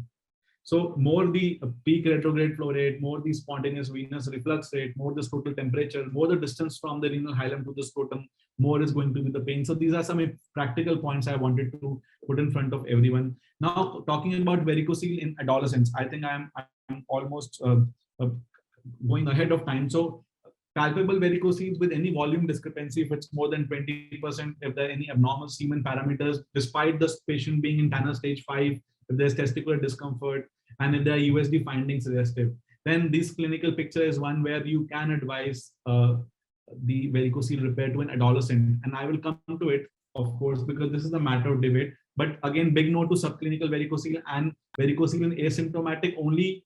You do it for age where their patients are younger and in their reproductive age, because they don't have symptoms at now. And typically what you would advise them is to monitor the semen analysis, typically an annual semen analysis, annual review with the urologist. This is all that is required for patients having varicocele, which is clinical but asymptomatic. Then lastly, I want to talk about failure of varicocele, which can be done for any indication. It depends on why the failure happened, what was the indication, who did the surgery, was it a surgeon, was it a urologist, was it an andrologist, was it an equipped andrologist? So there's a huge difference between all these terms, and what were the possible complications, and what was the other cause of OATS if present, because sometimes we call it a failure of varicocelectomy because the sperm counts have not improved, but there are other causes, like Manu sir said that there is Maggie, which can be a cause of these sperms or the OATS being there. There can be oxidative stress as important cause of OATS being there. Idiopathic causes can be there. Testicular causes can be there for OATS. So we can't call every failure of varicocele just because the radiologist has sent a report looking at the external spermatic veins as the internal spermatic veins, and created a problem in the mind of the patient. So typically, again, the intervention required is you can either do a surgical approach, which I trust, and subinguinal microscopic surgery repair is the best way to do it. A recurrent varicocele, I've done many of them, and I feel this is the best to offer to the patient. Embolization is another alternative because many people don't want to go into a non-virgin field, but I would say that again, the recurrence rates are very high. And treating with medical supportive therapy and ART are also ways around dealing with the failure of varicocele. But you can minimize failure by choosing a subinguinal microscopic repair. You ligate and you cut. Don't just ligate and leave it. You spare none. You don't spare any vein in the internal spermatic region. So this is just some, and magnification basically really helps. And you can minimize failure by being aware of the periarterial adhesions using a Doppler, microvascular Doppler basically, and maybe the NSP instruments like the one I use. This is a very good instrument for dissection. Also, I just want to come down to the take-home messages in the end. Do only when you are clearly having an indication for doing a varicocele repair. Of course, ART has come up as a useful competition to it, but I think varicocele repair definitely has its own charm, its own advantages, and it's also important for the overall health of the patient. So as an infertility experts, I feel that sometimes we don't look at the overall health of the male. We're just concerned about the sperms being all right and delivering a baby. I think, but we have to think about recurrent pregnancies. We have to think about his hypogonadism that may eventually set in, his testicular hypertrophy, which will eventually set in, and offer him a varicocele over a TESA. Counseling is the most important, and use the best available technology. You will not regret with the subinguinal microscopic varicocele ligation with isolation of the testicular artery with intraoperative microvascular Doppler. That is what ITA-IMD stands for. And thank you so much for being with me. Thank you, Dr. Tanwar. It was really a very comprehensive deliberation on this topic, and the take-home messages are very clear. The subclinical varicocele not to be operated, and of course, andrologist has to be there in any infertility team. And we are, very lucky to have Dr. Manu Gupta and others in Gangaram Hospital with us. And one important thing that you said was that if the semen parameter is normal and there is a clinical varicocele, one can look for sperm DNA fragmentation. And if it is really high, one can think of doing a varicocelectomy in this group of patients also. One thing I don't agree is on is azoospermia. The results you showed in the papers, of course, they showed that, the results were very huge, but when there is a non-obstructive azoospermia and already the testicular damage has happened, the varicocelectomy hardly helps. I think your clinical practice also must be telling you the same thing. Doesn't tell me the same though, because I have had, but we've not done too many of them to be able to say anything. I would say the meta-analysis is to be regarded. Yeah, but that is one area where we don't have, this thing, an agreement on varicocelectomy. Thank you so much on your deliberation. Thank you. Thank you. I thank the chairpersons and speakers of the first session for a thorough academic extravaganza. It was really beneficial for all of our delegates. We now proceed to the panel discussion. It's a case-based discussion on male sexual disorder. I invite our moderator, Dr. Vikram Shah Batra. Sir is Senior Consultant Urology at Jyoti Hospital and Urology Center, BLK Max Super Speciality Hospital, and CK Birla Hospital, Gurgaon. Sir has a fellowship in reconstructive urology and fellowship in minimally invasive urology. Welcome, sir. Thank you. Sir, would you like to invite the panelists? I would like to invite, but before I begin, I would like to say that my co-panelist, Dr. Mrinal, would be joining on audio since he was about to come from outstation for, he was out for a surgical camp and he has been unable to make it to the city. So if you can, Dr. Mrinal Pava is again a consultant in urology and andrology and renal transplant in Sir Gangaram Hospital. He also aids to the andrology services of the department as well as the IVF team. And he would be joining us on audio for sure as a panelist. But I would like to invite the moderators. Can I please have the slide of the introductory slide of the moderators? So first of all, I would like to invite Dr. Alok Sharma. He is a really enthusiastic, I would like to say, he's an enthusiastic person. I read about him from the study that you shared. He is an assistant professor at Dr. Rajendra Prasad Government Medical College in Tanda, the latest in Himachal Pradesh. He is the founder secretary of Indian Menopause Society, Shimla chapter. He is the founder secretary of Indian Fertility Society, Himachal Pradesh chapter. He is the North Zone coordinator of Hello Tomorrow CMEs. He is the advisor to Sexual Medicine Committee, FOGSI. He is the member of Public Awareness Committee, FOGSI. He is the member of Adolescents Health Committee, FOGSI. And apart from that, he is author of many chapters. He's author of a book and he is award winner throughout. So welcome him on board as a panelist. Please welcome Dr. Alok Sharma. Can I have the other moderator, please? So Dr. Sujay Das Gupta is another young, enthusiastic participant. He is a gold medalist throughout. He is an MRCOG. He has an advanced CRT course from NUHS Singapore. He's also trained at South Wales, United Kingdom, diploma in sexual and reproductive medicine.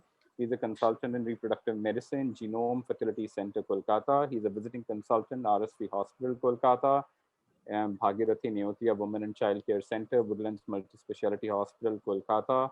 He's a management committee member, Bengal Obstetric and Gynecological Society, secretary, Subfertility and Reproductive Endocrinology Committee, BOGS. He is the executive committee member, Indian Fertility Society, West Bengal chapter. He is the executive committee member, Indian Society for Assisted Reproduction, Bengal. He is the winner of Professor Geoffrey Chamberlain Award, RCOG World Congress, London 2019. So it's August audience. So I come to Dr. Sunil Jandal. He is a teacher of my teachers, as Dr. Manu already told us. So I don't know if I came face to face with sir anytime, since I must have been a kid when he must be doing his senior residency. He is an MS from the prestigious Maulana Azad Medical College. He's a chief consultant, laparoscopic surgeon and andrologist and reproductive medicine specialist of Jindal Hospital. And he is the Vice Chairperson, Delhi ISAR and Delhi IAGE. He is the gold medalist of Best Postgraduate, MAMC New Delhi. 35 awards from different organizations, collaboration with multiple institutions of research, including American Center of Reproductive Medicine, national and international offline and online master trainer. He has presented and published widely. He has chapters in 8 textbooks on fertility and over 200 national and international presentations. His special interests include special interest in fertility enhancing endolaparoscopic and microscopic andrological surgeries. His special interest in surgical, medical, and laboratory andrology. Welcome aboard, sir. It'll be really grateful to have your insight in the panel discussion. And here is Dr. Manu Gupta, my previous colleague from Sir Gangaram Hospital. Ma'am is a senior consultant, Center for IVF Human Reproduction, Sir Gangaram Hospital, Indian. She's the editor of Indian Fertility Society. She's the treasurer of AOGD 2020. She was credited for first pregnancy from frozen thawed oocyte in northern India. She's the recipient of Economic Times Award for Inspiring Obstetrician Gynecologist and IVF. She is a Vigyan Vardhan Award winner. She's the FOGSI Traveling Fellowship awardee. She is the first fellow National Board Reproductive Medicine, and she's peer reviewer of Journal of Assisted Reproduction and Genetics, Journal of Obstetric Gynecology of India, and teacher to fellows and postgraduate. And ma'am, can I have the next CV, please? Dr. Tripti Sharan is most welcome, ma'am, is senior consultant in the Department of Obstetrics and Gynecology at BLK Super Speciality Hospital. She has been especially vocal for spreading awareness about adolescent sexuality, teenage pregnancy, unsafe abortion, and STIs. And she's a thoroughbred author, and her books are, I would say, very, very interesting, and the trivias are really incomparable. She is the author of Chronicles of a Gynecologist, House of Doctors. Sorry for that interruption. And she's an award-winning poetry books. She's an active blogger, columnist with NDTV, Every Life Counts, The Better India, Different Truths, working in familiarizing people with the medical world and plight of women. With a dual role of doctor-author, she occupies a significant place amongst medical and literary enthusiasts.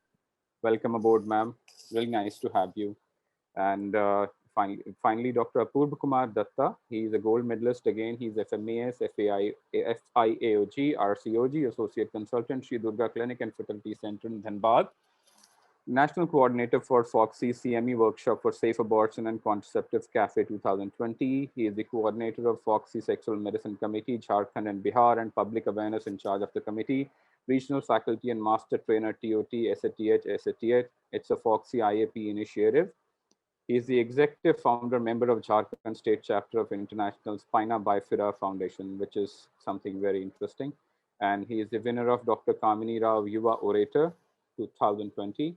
He is the winner of National IMS Community Service Award 2019-20. He is the winner of FOGSI Young Turk Award 2019. He is the winner of Padma Bhushan Kamlabai Hospital Award 2019. He is the winner of FOGSI's Traveling Fellowship Award 2017. He is the winner of FOGSI's Basant Behan Shah Fellowship for Overseas Study 2018. He is faculty in many national and international conferences, and he has published many papers. Welcome, Dr. Apurva Kumar Datta. Welcome on board as a panel member. Thank you so much, sir. So I think all the gynecologists are really illustrious and they are highly decorated. This gives us urologists a really big scare. And can I share my screen, sir?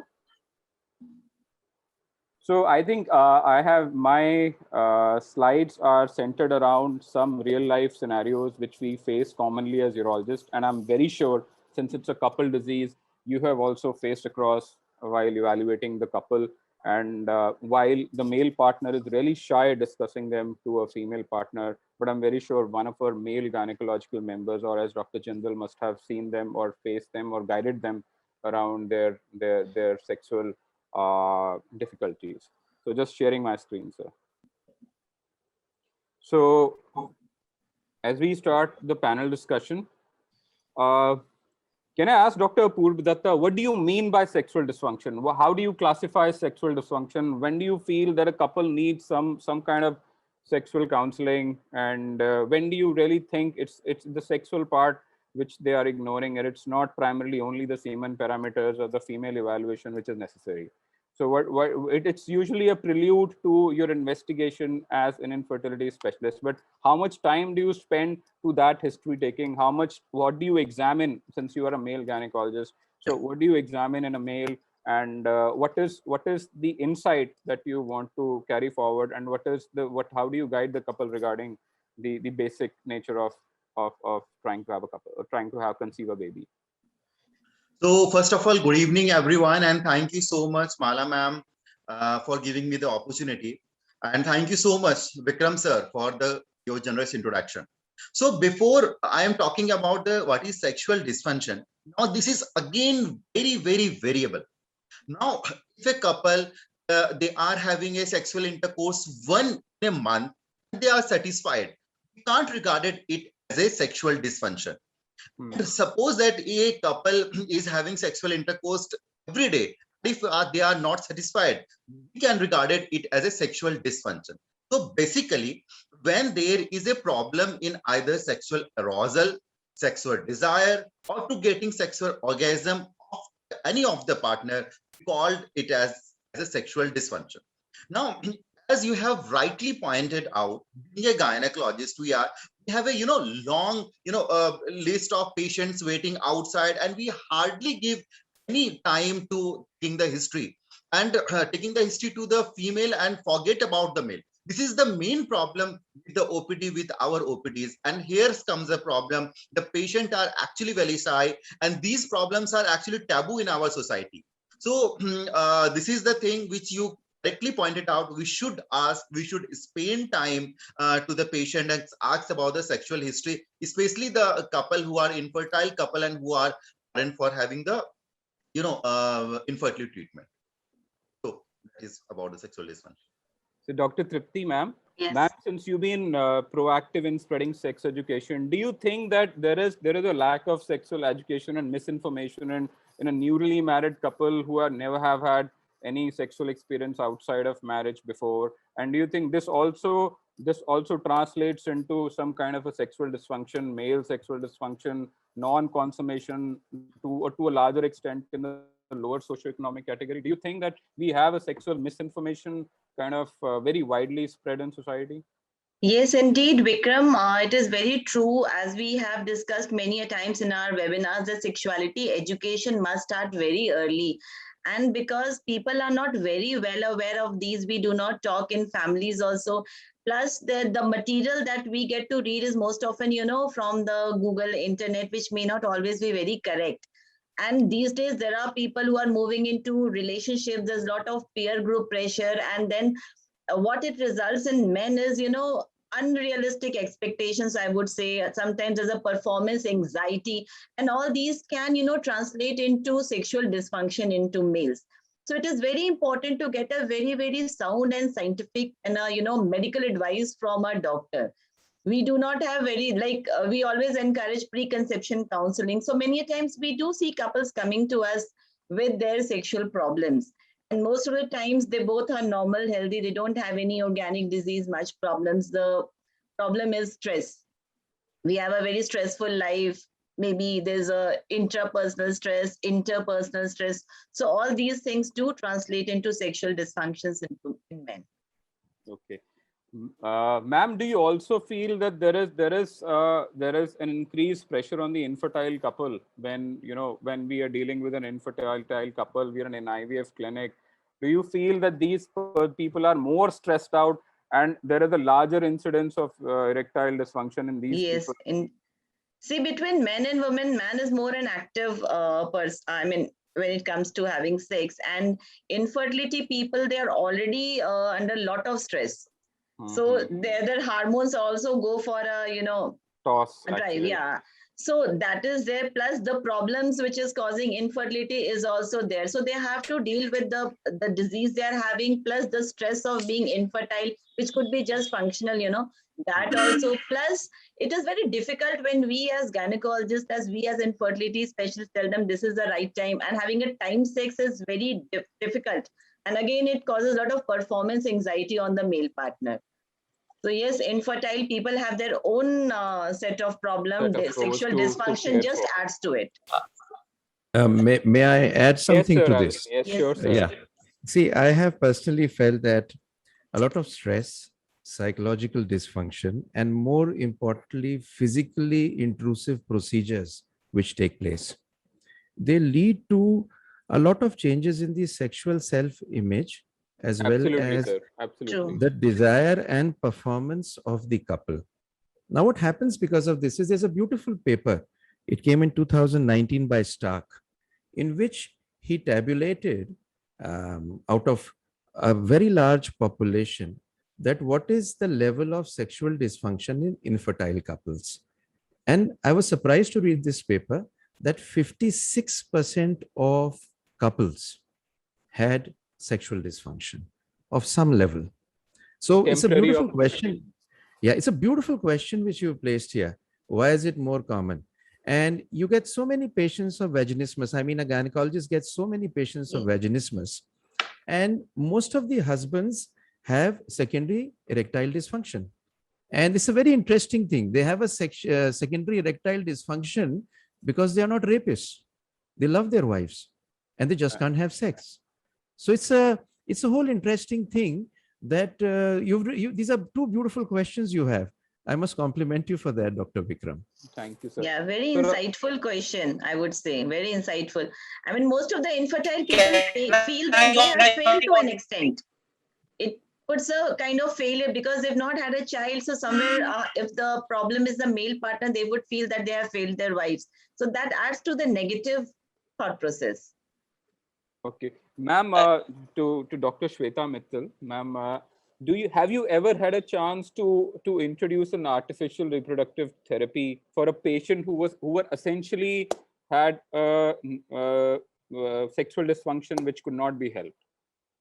Is there sexual dysfunction? we ever trying to bypass the natural process just for them to have to conceive and apart? I don't think that there is 1 in 3 OPDs where I will not see a patient with sexual dysfunction. It's a very direct question which I ask. I have a history paper made and it is there. It is so common. It is so common. And I can't just say that it's only male, but it is very equally prevalent, the factors, females and males. And there are, I can very assertively tell you that if it is psychogenic, I have hardly ever found a solution to it in long term, even if when they've gone to a psychologist, they've met a psychiatrist or something. And there are so many occasions where they say that one is sexuality, one is their married life, and the other is fertility. And they say, we want to offer fertility. And there are so many occasions where, yes, we do offer them an intravaginal insemination or an intrauterine insemination to begin with when other things are not working. So you can preliminarily tell them to go and get a consult done to get them examined, but I have seen that in 50% of cases it hardly ever gets resolved. So yes, we have done that and we do it pretty often for fertility. So there are two different issues which we need to deal with, and as a I mean, a reproductive medicine specialist, we can look into the fertility part, right? The other part is so sensitive that it needs to be tackled and it will need a multidisciplinary approach. Absolutely, ma'am. So, Doctor, I just wanted to add one thing. Look, every time, even to me, couples are coming and there's an unconsummated marriage and they are saying they want to go for the IVF and what. Definitely they can and they can have baby. But what about the basic need of a body, the need of a reproductive right, the need of to have the orgasm? So I think, yes, as an infertility couple, we should provide the kids to them. But as a a sexologist and who are practicing sexologists, we have that duty to give them those satisfaction, because sexual medicine, I am an active member. Tripti ma'am is an active member. And since last 1.5 years, we are actually fighting for the sexual right and we are fighting to have the basic knowledge of that. Definitely they will get once or two or three time, they will get by IVF, by IVF, anything, any mean they will get the baby by surrogacy and whatever. But what about the basic need of a human being? And I think this should be dealt. And we as a gynecologist, we are the first one are actually the patients are come to us with their with their sexual problems, because we don't have any sexual things, any sexual syllabus, we don't have any separate sexual things in our medical courses. So we gynecologists should have the basic knowledge of the sexual problems and sexual treatment. So I want to So yeah, I'm not so I'm absolutely agreeing to it, and that's what I said, that there are two different aspects to sexual Absolutely. dysfunction. One is when the couple say that no, we want fertility, and the other is when we want to direct. But I will tell you, differentiating between a true sexologist and hundreds of shrinks which are present in a city, Absolutely, it's very nobody difficult. knows where to send. Even in my hospital, there is no sexologist. There is no one, and there is a very thin line. Psychiatrists work as psychologists, psychologists work as sexual medicine specialists, andrologists, urologists. There is no definite line. Yeah, Dr. May I add something very interesting to this? Yes, sir. I'll just tell you something which happened with me. This was about 12 years back. Somebody I had very closely known as a child, even the girl I had known, her mother I had known, she was a friend of my mother. She came to my clinic and she started crying and howling in my clinic about 12 years back. So I asked her, what's the problem, auntie? She said, I have not been able to bring up my daughter well, and my daughter has been married for 7 years and she's never had sex. So the first thing which came to my mind was just, and then the second sentence was, at all cost, whatever may happen, she should have a child fast. If she has a child, sexuality and this sexual problem will be over. That was her thinking. So I called her because I had known the girl a long time back, and she was a very senior HR manager in a top IT company of the country in Gurgaon. Sir, I think this pandemic is more common in these people. Yes. Oh, it's crazy. So It's she came there. actually Her more husband himself was a phenomenal, I mean, a very high post in IT, very handsome, strapping young man. And he had erectile dysfunction secondary and she had vaginismus. So I asked her, do you want to have sex or not? Now there's something very interesting. If a woman has a sexual problem like vaginismus, she just does not even want to come to a doctor. She'll do anything to avoid having intercourse. And if a man has erectile dysfunction, that ego of a man is crushed so much, he wants to get over the erectile dysfunction whenever it could happen. So a man would come very simply. He may rush to you for an erectile dysfunction, but a woman may not. So whenever you have this couple coming to you who have sexual dysfunction and the woman has a problem, she would want a child at all cost. And if you talk to the man would say, is it possible to have sex and have a baby? It's a very interesting thing to have. Luckily, that was the first time 12 years back that we got down together to understand and treat vaginismus. And they had a baby by natural intercourse. Because giving them a baby by an IUI, it was very simple to give. But this was a tough job. And we actually came to know and understand how to treat these people, though it's a tough job. Let me be honest with you, treating vaginismus is a very tough job. So that's what I'm just adding, that treating them sexually and just not giving them a baby, just like Dr. Apurva and Dr. Shweta said, is most important in these people. So Dr. Sujoy, do you feel that we need a sex therapist at least in OPD of all the reproductive centers, or maybe tied up in at least third tier cities, first tier cities of India? Do you think how trivial is this sex therapy? We don't. Okay. I don't know any trained sex therapist. We have an Indian Society of Sexual Medicine. We had big lectures, seminars on sex therapy, but I don't know any trained sex therapist. If I have to see a guy, I have to tell him for some ethical, sites which actually demonstrate the right act. So, but I have never seen a sex therapist. Okay, before this question, I just want to add something on this infertile couple and timed intercourse. I actually tried to say that time, but I could not tell it. Okay. Because we published a paper in last year. We found that particularly infertile couple, the worst thing the doctors prescribe is timed intercourse, which does not have any scientific basis, because it has found intercourse 2 to 3 times a week sufficient for pregnancy. But still we see prescriptions saying intercourse only between day 10 to 18. And the patients think that it's a crime to have intercourse on other times. Okay. Now regarding the sex therapy, particular problem is that in our country, we don't have basically the something called psychosexual medicine specialist. Okay, actually last year when I went to England, they were asking, why do you have some called psychosexual medicine in your clinic? We said, no, this concept actually does not exist in India. We don't have that thing.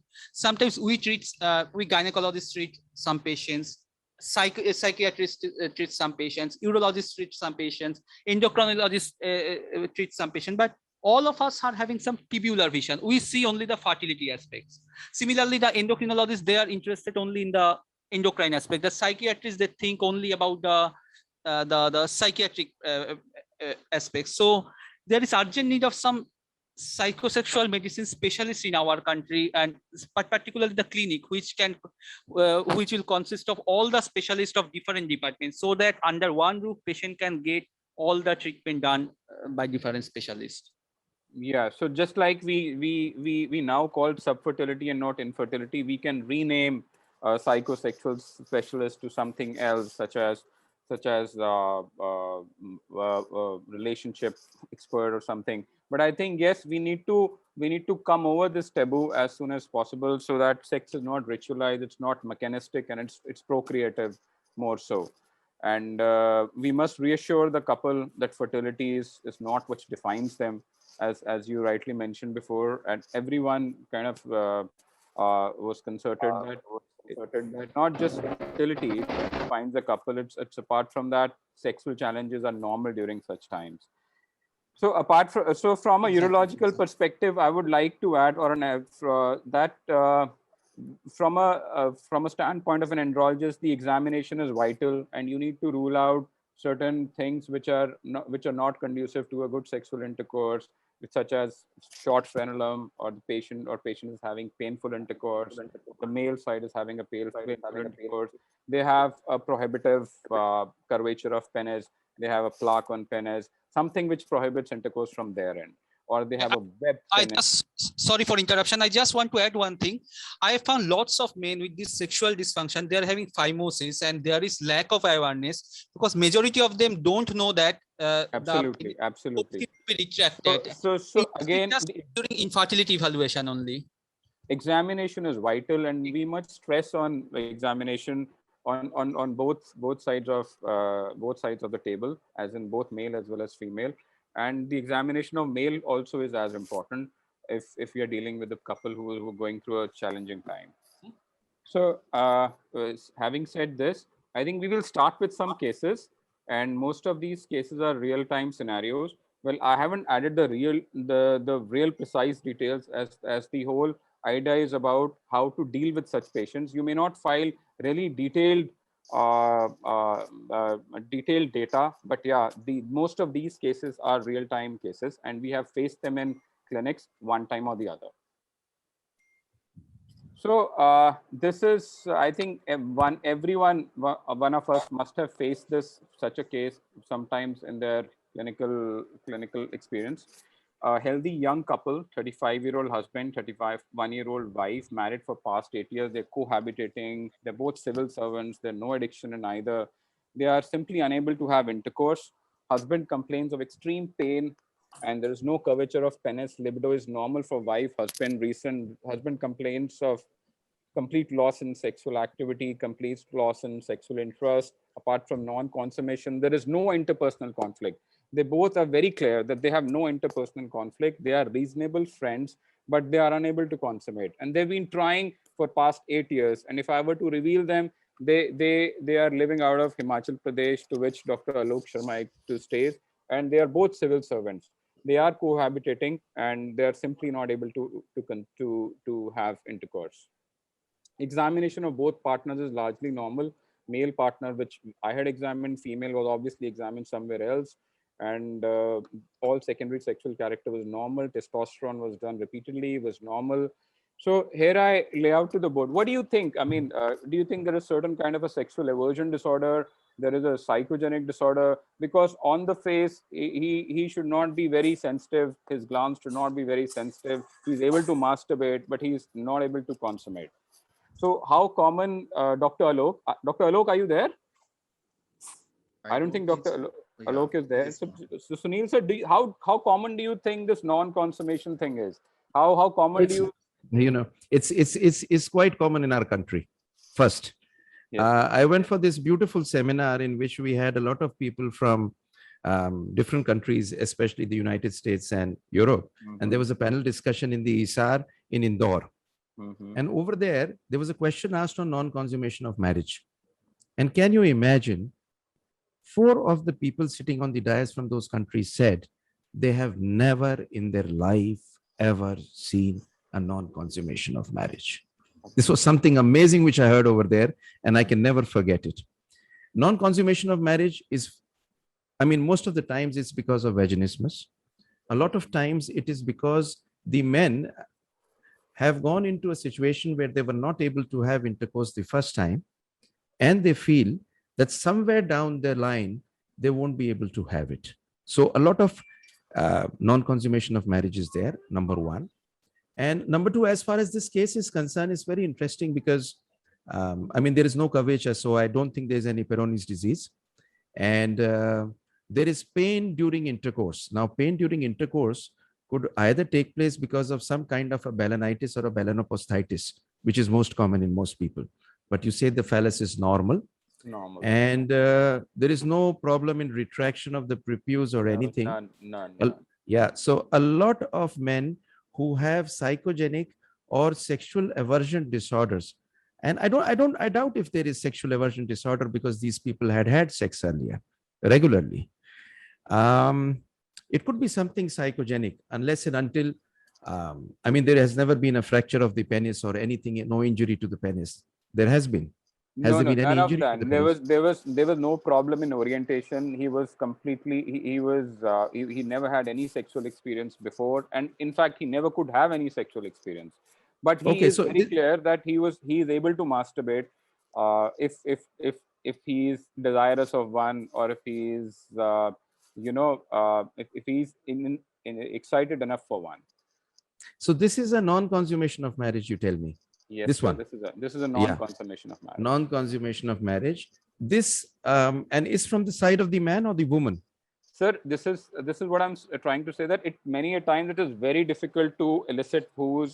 I think there are both partners in crime. So you know what happens? One you can pinpoint. Yes, I have seen in most of these people what happens is when there are subsets.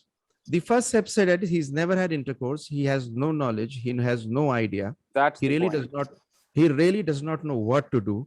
And the first night he's not able to do. I still remember this man who was brought to me by 10 people of the other side of the family, which means the wife side of the family. And they came to me and said, "Iski doctory karani hai." Iski doctory karane ka matlab ye hai, the boy has been married. The girl has said he's not had sex. They take the girl away. They bring the boy to the clinic along with 10 people who say, "Doctor Sahab, ye bataiye, ye theek hai ya nahi, ladki ko saath chhode ya nahi chhode." This is very common in our area.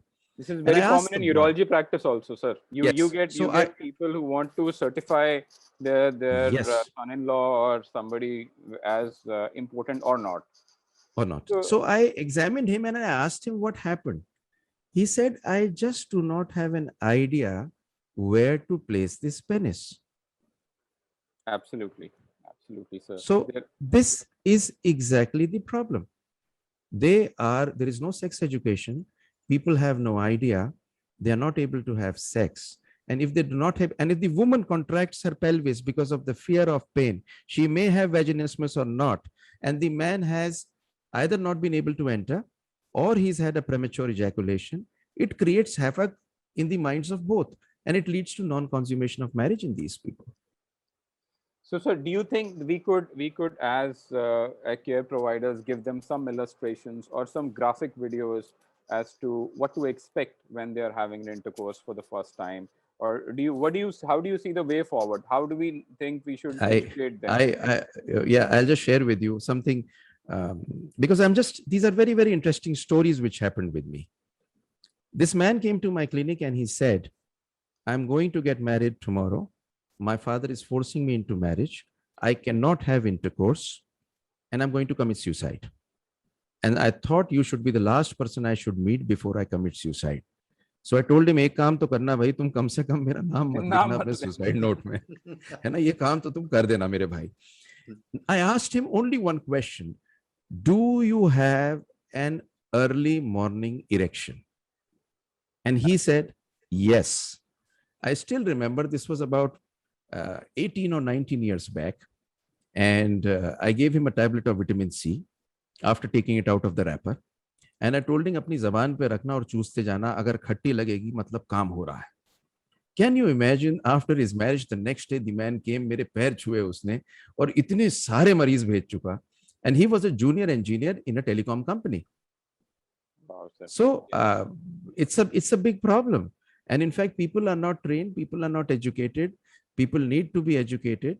And there's a very beautiful question you had, the prevalence of sex. I mean, 50% of people have a sexual dysfunction on earth. Yes, sir. Temporary or permanent, they have Or yes, 40% of men and 56% of women, including the hypoactive sexual disorder. If you look at it, it comes to about 50% of human beings on earth have sexual dysfunction at some time of their lives. Sometime in their lives. So I think it's the biggest dysfunction available, for which you don't have doctors, nobody trains you, medical colleges don't train you. There are no programs, and the country just shuns people who talk about sex openly. So, ma'am, Tripti, ma'am, I would like to ask you, how many of females do you think come out with difficulties in sexual intercourse, or they come with their husband and they have a difficulty in having a coitus? How common is vaginismus per se? Because I am completely unaware, and we usually deal on the male side also. And sometimes vaginismus is a very difficult diagnosis. I think, Dr. Vikram, we do keep seeing patients who complain to, certain degrees of vaginismus. It's not always a very severe one. Many a times in the young, the newly married ones, they do have a lot of problems. So we do try to counsel them, explain to them. But then I have seen some patients of, vaginismus. I even know the husband of one of them who went into depression because of that, till date they've not been able to get over them. So there have been a few cases of vaginismus, but not very frequently. I've not seen many, but yes, in my practice, I would say in a year at least I see 4 or 5, not many. So probably they are not coming to us. I was discussing with Dr. Shweta the other day, and Yes. there was some differentiation on deep vaginismus being the cause of pain sometimes, and endometriosis being it. So is it sometimes a cause of sexual dysfunction ever, endometriosis? The causes of vaginismus has to be, elicited with the history. Is it at the entry point? Is it on deep penetration? Is it after sex? So all these, the cause would come out only when we ask them. So there's so many who have pain after the, sexual act. So, I mean, the pain is something different. Vaginismus is then totally different thing. What we are talking about is dyspareunia. Vaginismus is different from dyspareunia. Yes, yes. Dr. Vikram, just like Dr. Tripti is saying, vaginismus is when she involuntarily contracts the whole pelvis by any, even at times, thought of the penis about to enter. There is a very big issue with the body image, and there is a very deep-rooted area where she's, I mean, this is just the way it's happening, and it's one of the toughest things to treat. It's not a question of counseling them. You got to sit down and go on to a lot of sensate focus, cognitive therapy, but more importantly, pelvic floor. they also need a lot of pelvic floor exercising and physiotherapy. Feedback. And it's so tough. We in fact trained one of our nurses for pelvic floor physiotherapy after they had to, and one psychologist, amazing lady this lady is, the way she So they don't actually even lie down on the table. They're so scared. They don't. And they'll do anything to run away from your clinic. Lie down on the clinic. table for examination. Sir, here just I want to at this point, Vikram sir, these all what people are thinking, sex organ is not between the two legs. Sex organ is what is between the 2 ears.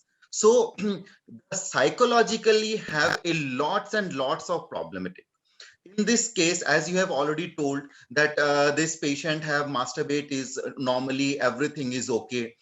When he has doing just want to have a sex, he doesn't have. In this case, definitely the behavioral therapy, the sex therapy and counseling is the most important part. So counseling is very important, and we as a gynecologist, or we whoever treat this type of patient should have give time to their patient. Is at least one patient required half an hour minimum counseling, detailed Maybe more history, than that. everything, minimum half an hour. So, but unfortunately, we don't have the time. We have to do our OTs, we have to do our IVFs, we have to attend the webinars also, we have to prepare for the webinars. So we don't have these type of things, this type of times, but we should have. Then only we can treat this type of patient. So Shweta ma'am, do you think that any times around if we have, or how do you think that are these treatments successful if do they have a deep religious rooted mindset? Are there some religious beliefs which are at the root cause, or some ethical beliefs which are at the root cause of such problems, or is it a primary dysfunction? So, whenever I've interviewed, because I very commonly see vaginismus in my OPD, it's not vaginismus, it's female sexual dysfunction. This could be one part, could be vaginismus. Even simple recurrent vaginitis, more so in diabetic women, is a very major cause of not having intercourse for years together. And deep dyspareunia because of endometriosis is one major cause of sexual dysfunction in women. So if we are talking of a deep-rooted initial vaginismus, it could be psychogenic, like bad childhood memories, traumas, sexual abuse, some marital discordancy seen in parents, and mother getting sexually abused is one very major factor which we need to see. Or they have had some college, traumas, because I come across girls who have had that. Number three is a sheer scare that an intercourse will harm their body. This was the last explanation a woman gave. Then I got a woman where she was thinking that her husband is physically traumatizing her, and she wanted me to find out any injury signs. And then I found that there was absolutely no sign of any injury, neither in the genital area. The kind of thing she was telling me, he burns with me with, the cigarette butts. So this could be a major psychological disorder what these girls are going through. And then there could be very tight fourchette and rigid hymens, which is a known entity, and just by doing a simple Fenton's surgery helps them. So we should distinguish. And if she can allow you a 1 finger or a 2 finger per vaginal examination, then what you can actually see is that how tight she's keeping these muscles, and is she allowing. If she just doesn't let you examine at all, then it's very, very psychological. So the very simple things for women who are ready to do something is vaginal dilators, which I give them. They are so easily available online. Educated women, gradual silicone vaginal dilators, and telling them to see some, visual aids, which is very important, making them aware about the process of intercourse. Maybe it will be able to help them. So I think we need to distinguish that what are we dealing with. Absolutely. So, ma'am, actually, vaginismus is very much a step-by-step desensitization. It's a very difficult, with the true vaginismus is very difficult to treat. I mean, as I said, I've had patients who were difficult to even lie down. They would not even lie down. So it is, once you get a reason like a tight hymen, then we can give them some solutions. But even those who have a tight hymen, they would be willing to get an examination. But the vaginismus, where they close their legs, they just don't allow you to touch. And that is where we need a lot of psychological support. And what we do is a step-by-step desensitization, where first they have to familiarize with themselves, with their, genital organs, and then maybe shed off all the negativities they have about sex. Absolutely. So, ma'am, these are some of the treatment therapies which I went across through some paper, and as a result of reading through some literature, it's very common in Africa also, and is also very common in developing world, including our country. And the prevalence is to the tune of 20 to 25% in a newly wedded couple within 5 years of their marriage. So it's pretty common, and they also have a very rough time in dealing with it. And it's obviously the individualized sex therapy of either partner, couple sex therapy, which we don't have. And they go to the extent, some centers in Dubai go to the extent of providing hypno-behavioral therapy, which is again a kind of psychosexual counseling. And to add to it, phosphodiesterase inhibitors in males to enhance the performance for the temporary time they gain their confidence could be the way forward. But as all of you expressed, it can be a very difficult thing to deal with, and we must focus on their sexual life as much as we should focus on as their fertility aspect. So coming to the second case. So this is a couple who was married for past 3 years, young again, beginning 30s, non-smoker husband. He usually initially suffered from some occasional arousal and erectile issues, and he now complains of complete inability to have coitus. And they are unable to have intercourse, simply unable to have intercourse for the past 6 months. He is not able to have an erection enough for a penetration, leave apart penetration, and then losing that erection. And because of that, there is an aversion. There's a mutual aversion. There is less desired drive. There is less attempt, less intimacy. PD5 inhibitors were tried with some doses with limited success, but they are desirous of kids. And the international erectile function score, which is from 0 to 55, was poor on all domains. So the domains are 5. They are libido, they are arousal, there is erection, there is ejaculation, and overall intercourse satisfaction. And it was poor on all domains. Male partner evaluation, as usual, was normal. Female was normal. So, so I would like to ask all the panelists. So, how do you think we should go forward? How do you think it's a typical male partner erectile dysfunction, and how do you think we should approach this patient? Would you simply refer him to a urologist, or would you like to? Because, ma'am, I tell you what. If you refer him to a urologist, it will just defer his problem by another week, maybe, if not the same day. If he is able to get an appointment the same day, fine. And that's again, Dr. Apur Datta is stressing, everyone is busy, and the urologist may not have the time and to treat him well, or to listen to him well, or examine him well. So what do you think is the way forward? The first step you do in such a patient? So Dr. Apur, will you give him PDE5 inhibitor? Will you give him a trial of PDE5 inhibitor? Sir, in this history, there is a catch. Catch is that the patient has the occasional, erectile dysfunction. He used to have. Now he simply does not, he can't have intercourse. He can't have intercourse. Okay. So 6 months back, he had those, but his libido is normal. He's a healthy male. He's non-obese. His libido is normal. And he's married. They're working hard, just like you and me. They're all corporate office people, and there's an issue. They have a lot of work pressure. They have long drives, and they have a typical type A kind of a lifestyle. What do you think you will counsel them? I mean, since you are the first point of contact. First of all, sir, here I just wanted to add 2 things. First is the detailed history is very important. The stressful life is very, very, very important. Because at that time when the couple came to have their own time, the intimate time, they are so much exhausted. They want to do, but they are unable to. First thing.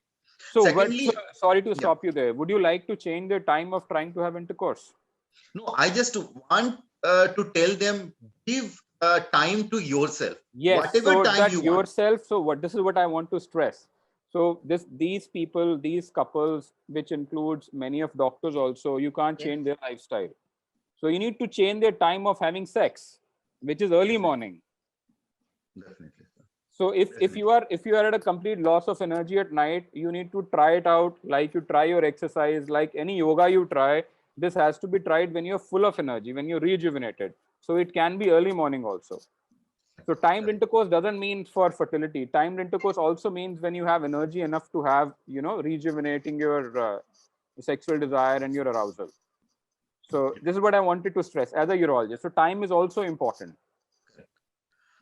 Maybe lifestyle management needs to be said. You need to look at what kind of lifestyle they're doing. Are they having, as Dr. Purva said, me time? At what time they're having sex? Where they're having adequate privacy or not? These are contextual causes, I would say.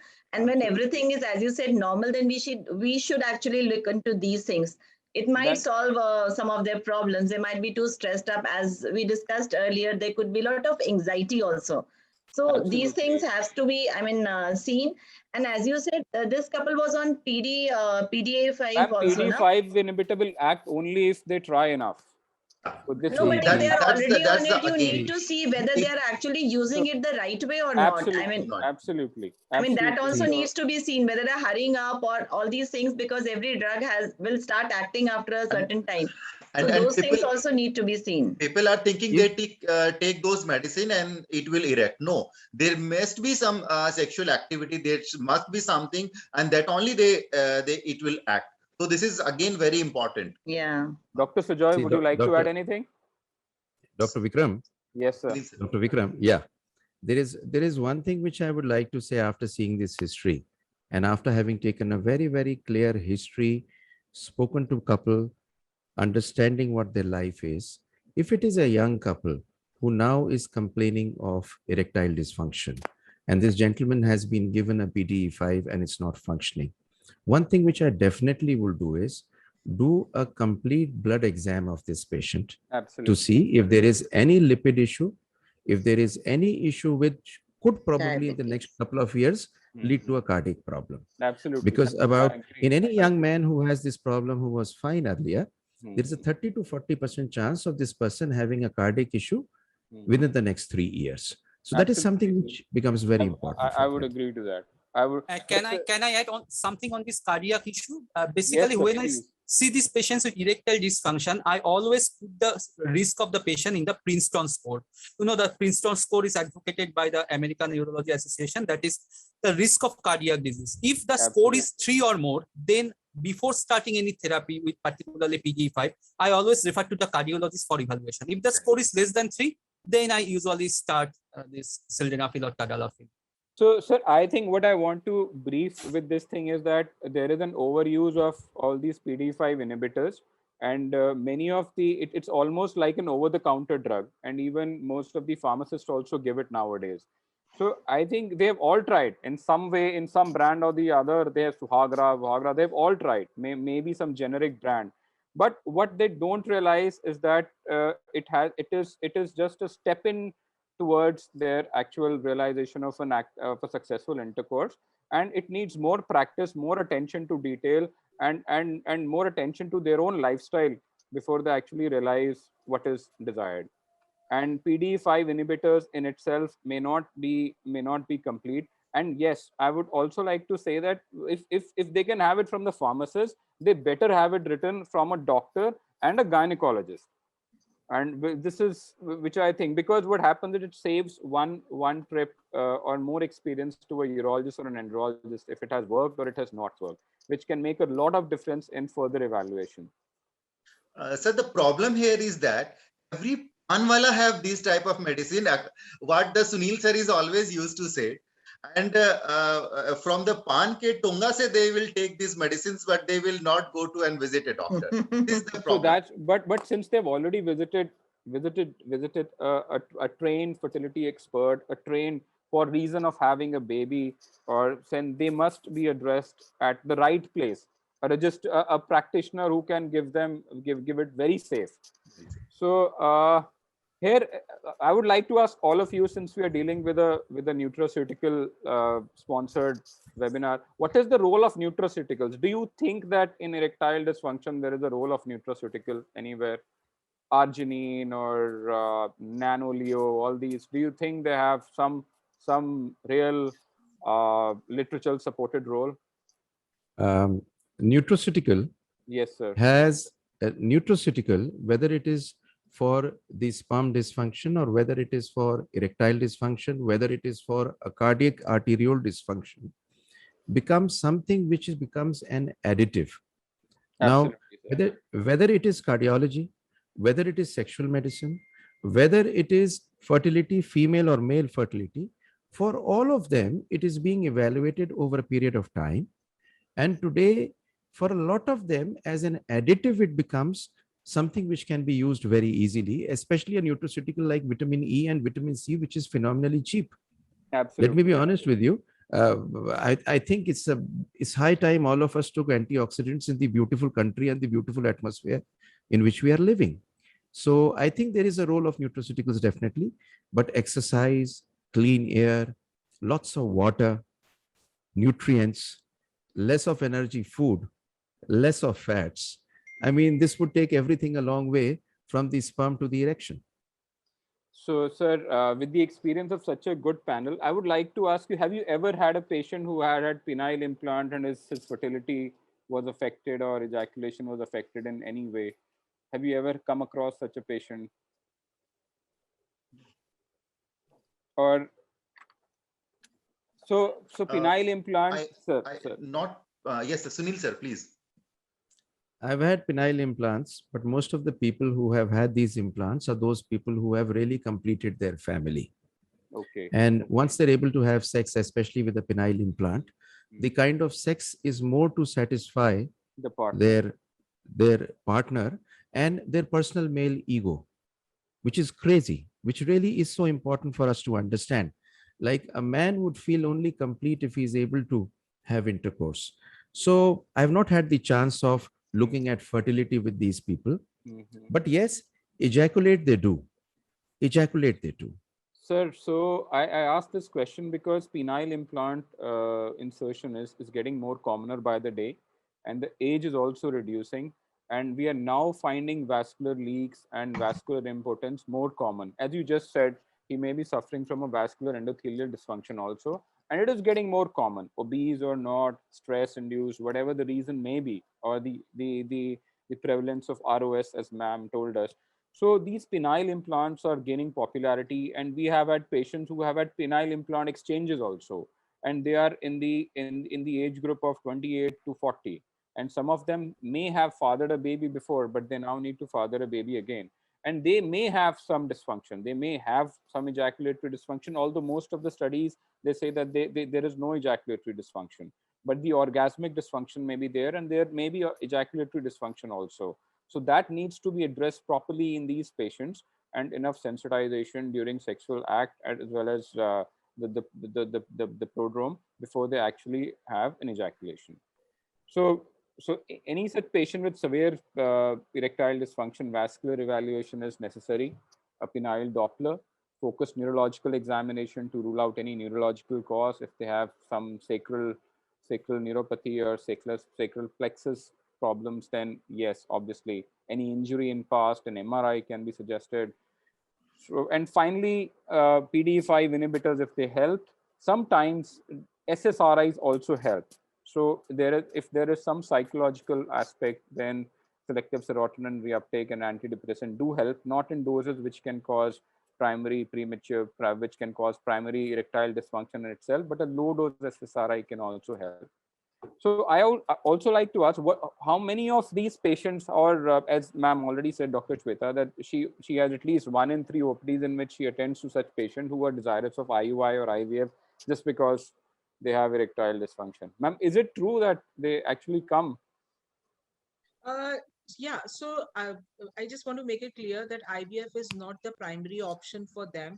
So Absolutely. if if they have visited you, Dr. Sujoy, Dr. Purva, everyone, and whatever you have tried, and then you say that and the aim of the couple is now fertility. So the first and foremost, if they are just not able to have a natural contact, is a simple intravaginal insemination around the peri-ovulatory period, and this is what quite often I advise them. And sometimes I just give simple, catheters of a syringe they can do. If it is not working, then the second most common procedure is IUI. So most of the couples will get pregnant with this, provided the male is able to give a semen sample by masturbation or in, non-toxic condoms. If he can, if he cannot, then, this is the only option. But if a person has even a severe sperm dysfunction on repeated analysis, or they are not able to even masturbate, then comes the role of surgical sperm retrieval or vibroejaculation, electroejaculation. I don't know how many Absolutely. centers have it, because Absolutely. electroejaculation is not available in Gangaram Hospital also. So if those things have, Selected centers only. yeah. So if those have not worked, then the surgical sperm retrieval, and that is the place where IVF would come into picture. So not primarily for these couples. Okay, ma'am. So by and large, it was a case of severe erectile dysfunction, and severe or not, we need to really elicit, we really need to evaluate, examine, and find out and treat them likewise. And once again, sex therapy and couple therapy has a role to play in erectile dysfunction too. So case 3, this is a young couple. Now this is pretty common. This is also common in tier 1 cities, in people in couple who are corporate and have had active sexual life before marriage. So this was actually one of Dr. Manu's patients, and we had discussed about it. So it was a young couple, and it was married for 4 years. They had multiple partners on either side in past before marriage. Husband was a pilot of a foreign airline. Wife was a senior executive. And male had normal libido, coital frequency, erection, but male was simply unable to ejaculate intravaginally, and he would masturbate afterwards. And this was going on since their marriage. And without any without any sense of regret, they were continuing. The orgasm was normal for the female partner. This led to a lot of personal distress on the female side. Obviously, counseling was attempted by various doctors, but it was with limited results. So do you think it's a partner-specific problem? Is it a psychogenic anorgasmia? What kind of therapy do you think? And since they had distress and we weren't able to address it, or so they would in a few course of years, they would again like to have addressed their fertility issues too. It's a very common thing happening, especially it's a situational anejaculation, and it's an intravaginal situational anejaculation. And I have seen this in a couple of patients. And incidentally, the patients which I had, I think I had about 3 or 4 of them, and all of them were from the Muslim background. I didn't really understand, but all of them they were from a Muslim background. And what I realized in the end of the whole story is that a lot of performance anxiety, along with some kind of a psychosexual development issue, which may be lying with them, is the cause of it. Because it, in any case, would not be anything which could be beyond, it won't be anything organic. It's got to be something which is psychological or psychosexual present. So I think there is something to do with the way they have been brought up or what they have been thinking from childhood. And also with the partner. Now, the question which I have asked these people is whether you have been able to intravaginally ejaculate with any other partner in life. Now, this becomes a very good area for you to understand whether the problem is lying with the particular lady he's having intercourse, which is his wife. And this is the reason when I always feel, in fact, out of these 3 or 4 people I had, one was able to, one had the chance of having a relationship outside where he was able to ejaculate. So, I mean, it's a complex matter, but what you're saying is true, that it's very interesting too. Yes, sir. So I think this kind of this is not essentially anorgasmia, since he was pretty okay with masturbating outside the partner and having an orgasm as well as ejaculation. But yes, we need to tailor their problems to the needs of the couple, and again, counseling, therapy, and going into their psychology of what they understand about partner, what do they understand about sex and intercourse is very important. And I think therapy, they don't need any assisted therapy to ejaculate or to have an erection, but yeah, they do need counseling, and it needs to be couple specific. So the 4th case, it's a middle class husband couple, married for 1 year, housewife. Husband runs a family business, and husband suffers from extreme premature ejaculation. They have never had any sexual experience outside of marriage, before marriage. They're married pretty young, and the husband is simply, there is a severe inability to have partner satisfaction on the male side, and intravaginal ejaculation. Stress of fertility is making desire worse, and also erection for the past 3 months. Male partner and female partner exam is healthy. So it is essentially a young couple married early, and they now suffer, the husband is suffering from severe premature ejaculation. And these are kind of subsets of patients that we usually attend to in our OPD practice. the one with extreme premature ejaculation. So, sir, any thoughts on this?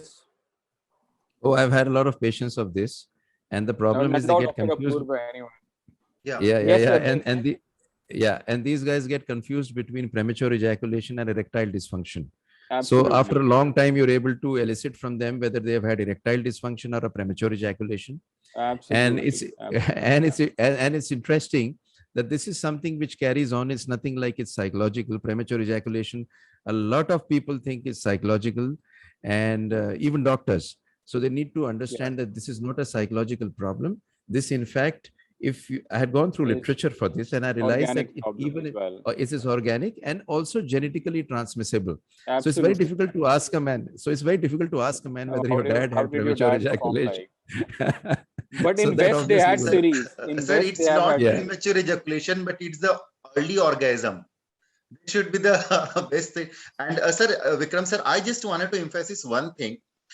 What happened? You directly said it. The patient, young patient, they actually, whenever they have some problem, they referred about what Tripti ma'am has told about those videos or something about net, and they thought half an hour and 1 hour is the ideal time. And many have the misnomer, and even I get a patient, a couple, and the wife said, "Doctor साहब ये तो 10-15 minute में हो जाता है." And I just asked them, अगर आपके husband 15 minute last करते हैं, you are lucky enough. Because the main problem, they have this misnomers. They are thinking about to have the heroism they have उन्होंने videos में देखा था. Now this is very important, that what is actually is this patient, even in this patient, when he is complaining of this extreme premature ejaculation, that intravaginal ejaculatory time, if it is 3 or more, then that means you are absolutely normal. Now this should be first taught to them. And then after, yes, we have to evaluate. But these talk and this history is very important to us. So again, Dr. Apurva, this is very right that the history is important. Premature ejaculation and IVELT, as you rightly pointed out, varies from race to race. And in India, we may even lower down the threshold to 1.5 minutes sometimes. And in African scenario, the IVLT is slightly higher. And in Arabic countries also, it's slightly higher. And secondly, so is the length of an erectile phallus, which is also a misnomer, and which leads to, as you said, misconceptions about sexual performance and kind of experience. So yes, Dr. Vikram, just need one clarity, that is premature ejaculation after the intravaginal, because I always would think that before the intravaginal penetration, if a man ejaculates, is called premature ejaculation. So what is the exact definition? Yeah. Ma'am, that would be extreme premature ejaculation, as in because the couples I get, because I'm from the fertility sector, so this is the second most commonest absolutely cause, that's why I added that it, is ma'am. the history given by the male, that even before intravaginal penetration, the ejaculation happens. Even before intromission, sometimes people ejaculate, and this is what is extreme premature ejaculation. This is sometimes very difficult to treat, because then this is because of primary serotonin deficiency, and this may not be treatable even with best of SSRIs and best of pelvic floor physiotherapies. So extreme premature ejaculation is there, but as we just discussed, IVELT, the intravaginal ejaculatory latency time, is also a pointer towards the severity of the ejaculation. And the usual bar is around 2 to 3 minutes in Indian scenario, and it really varies from race to race. And as sir pointed out, it is genetic, and they have had studies in which it was, if they interviewed longitudinally, and their father also suffered from premature ejaculation. So sir, any pointers at how to treat them, apart from obviously giving them an SSRI? There are so many, we all prescribe SSRIs now, and all of them, most of them have some benefit at treating them. Yes. But the best thing is, the moment you get the couple into it and you teach them exercises, and you teach them basically the stop and start techniques, you teach them the Master Johnson technique, you know what happens is that both of them get involved into doing a job. And along with this behavioral therapy, whenever you give SSRIs, whether you give depoxetin or whether you give paroxetine, for a long term, there is a lot of benefit which happens. So I normally give them a behavioral therapy along with an SSRI.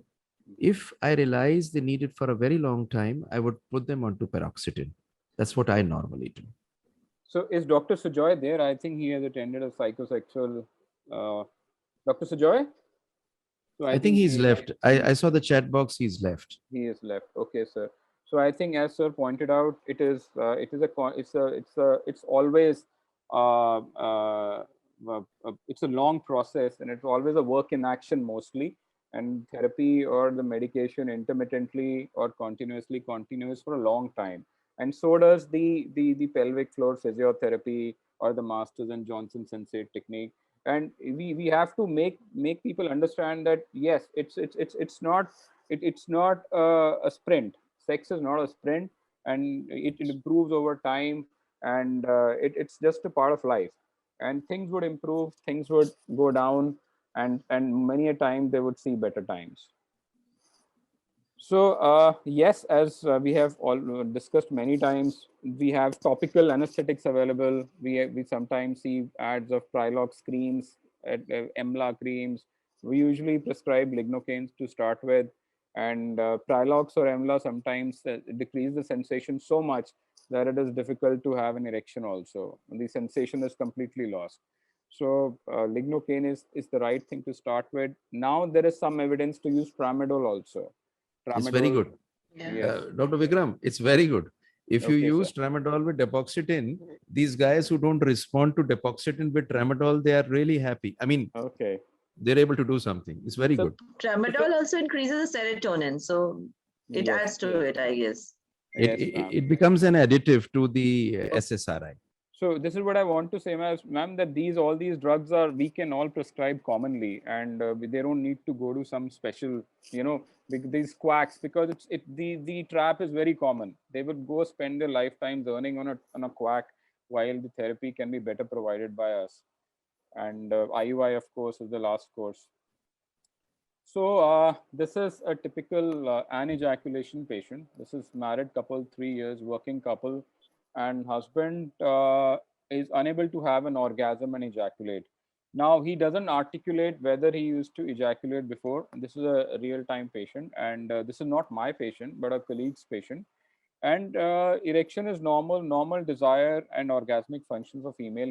She's desirous she is okay because her orgasm is not affected, the partner's erection is not affected, but his orgasm and ejaculation are affected, and he's suffering from an ejaculation which is either anorgasmic or an orgasmic but anejaculatory.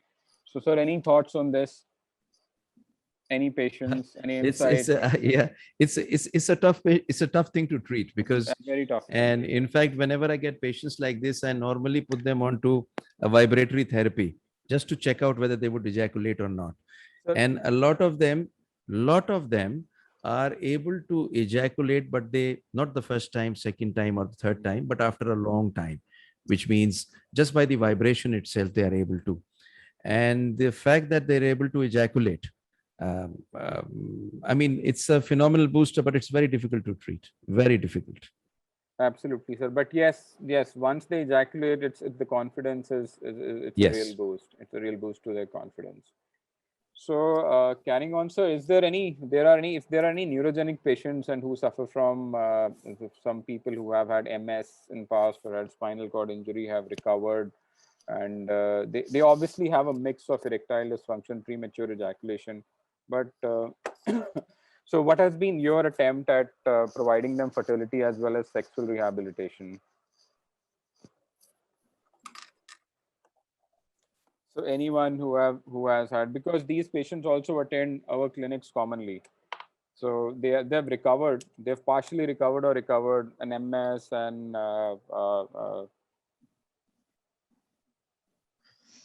ma'am, any experience? Dr. Apurva, any experience?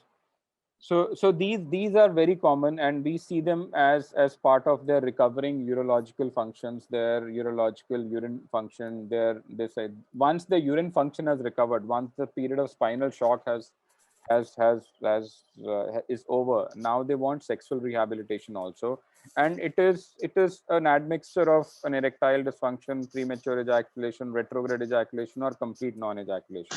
So this is what we need to find out, and most of these people have retrograde ejaculation. And as Dr. Manu explained in his last talk, we need to be very clear about how to for the fertility aspect, how to gain semen for fertility. But sometimes they suffer from an ejaculation also, and electroejaculation in these patients need to be given very carefully, because they can have what is known as complete sympathetic over discharge, and they can land up in severe hypertensive crisis, because their spinal cord sympathetic function is especially above people who have had problems above D12 level. So this is the only thing I want to assert. Yes, if vibrotherapy works, fine. And when, as sir said, repeated vibrotherapy is required. You can't have results in 1 or 2. You need to have repeated sittings with the patient. And so is also true with electroejaculation. Electroejaculation may or may not work without anesthesia, and you may need anesthesia to deliver a comprehensive electroejaculation therapy. As far as I remember, it is available only at certain centers. Bombay, a couple of centers have it. Delhi, I think Spinal Injury Center has it. I'm not very sure. Last we spoke to Dr. Suman, he had one. So I think this is what Dr. Shweta Mittal discussed with me. It's a couple attending fertility clinic, married for 4 years, and male is morbidly obese. Female has moderate obesity. They have male has severe erectile dysfunction for the past 8 months, along with low libido and desire and drive scores. On evaluation, he suffers from oligoasthenospermia on semen analysis, but also on follow-up semen analysis after 3 months, it's an azoospermia. His total ultrasound had grade 1 varicocele subclinical. Hormone analysis, testosterone was deficient, estradiol was very high, and the ratio was reversed, less than 10. So, ma'am, please guide us on the treatment. Yeah, so for these men, the only thing what I could think of was, because he's grossly obese and his testosterone and estradiol ratio was reversed, and they have come looking for fertility right now. That's their primary Absolutely. concern. The primary concern is So fertility. this is what I was discussing with Dr. Vikram, that if fertility is the primary concern, then we can't be giving them a testosterone supplementation, because just looking at erectile dysfunction, because here we are looking at then a negative Fertility feedback and preservation even worse situation. So I have actually put this male on letrozole, and I do put obese men with oligoasthenospermia, and here he is suddenly gone azoospermic. So that's my plan, that every 2 months I will look at his testosterone levels, whether they are rising or not, and a semen analysis, and I plan to give this for at least 3 months. And if this doesn't work, then my second option can be maybe HCG injections, but Absolutely, testosterone ma'am. will But not testosterone be should not be it. Should picturing not in be it. this It would actually in this only add to the treatment at all. vicious cycle. And we need to be patient about the results, and we won't see it anytime before 6 months or so. And I put him across a diet consultant and weight some reduction. kind of a weight loss, which actively should happen. Just by telling them that you need to reduce weight is not helping them at all. But yes, at some point of time, if nothing seems to be working, then even bariatric Geriatric surgery has a Yeah. role, and we must counsel them. But we also need to look at the age of the female partner and how much time do we have. So this is many things what we need to see. See, there are two concerns in this. Fantastic. Yes. There are two concerns on this. One is the erectile dysfunction, and the second thing is the sperm count. Now, both of them are testosterone dependent. And as long as he doesn't lose weight for the long term, it's very difficult to get rid of the conversion of testosterone and estrogen into the fat. So that becomes a very big issue. So the first important thing is for him to be understood with his wife, which I get so many of these patients. And one thing which we always do is we call the wife and tell them, वजन घटना है, ये एक जरूरी चीज है. And they need to be not only on a diet, on the idea that they need to lead a healthy lifestyle. As Dr. Shweta has says, letrozole. So letrozole is, yes, at least 3 to 4 months needs to be given. I give a lot of patients anastrozole as well. And I have realized that anastrozole does a good job for them. In case I realize that the testosterone is not rising, HCG can be given. And even in a few patients, I have tried giving clomiphene. I'm just saying from that point of view, HCG becomes a better drug to give in these patients. But the T ratio gets reversed in most of these patients on letrozole or anastrozole with loss of weight. And the PDE5 also functions once the testosterone is in the normal range. Absolutely, sir. It is Otherwise, it does not. So getting their erectile dysfunction into place, and like I could see that both were obese, the woman and the man are obese. That's a deadly combination. That's a deadly combination because it also has an anatomical barrier. I've had patients who, despite erections, I mean, number one, they feel that their penises are very small because of the fat which is over there. Pubic Their fat. penises hardly come out. And the Hidden second thing penis. is, with a fat woman, they're not able to have intercourse. Absolutely. So it's a crazy thing to happen for somebody. Absolutely, sir.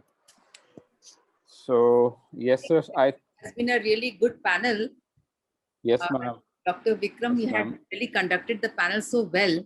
Very interactive. And all contributing so actively. And I'm sure all the delegates have got a very good insight into this problem. It's my pleasure and privilege now to propose a vote of thanks. I must thank Dr. Shantha Kumari, who is the president of FOGSI, Dr. Madhuri Patel, who is the Secretary General of FOGSI, Dr. Bipin Pandit, who is the Vice President of FOGSI, as well as I must thank Dr. Niraj Jadav, Chairperson, FOGSI Sexual Committee, Sexual Medicine Committee Chairperson, Dr. Achla, Batra, President of AOGD, and I must thank ICOG Chairperson, Dr. Uday Thanawala, Vice President Dr. Parag Biniwala, and Secretary Dr. Ashok Kumar to giving us 2 ICOG credit points. I must thank all the chairpersons, Dr. Kavita Agarwal, Dr. Shashi, Lata, Kabra, and Dr. Niti, Tiwari for nicely conducting the session. And I thank all the renowned speakers, Dr. Manu Gupta and Dr. Raman, for excellent scientific deliberation. I'm sorry, Dr. Vikram, I had to cut short the panel because the Zoom platform will suddenly go off. But I must thank you for conducting the panel so well, and the contribution from all the panelists, especially Dr. Zindal, Dr. Apurva, Dr. Shweta Mittal, Dr. Tripti Sharan, and Dr. Alok and Dr. Sujoy. It has been very brainstorming session with lots of inputs from all the senior gynecologists and urologists.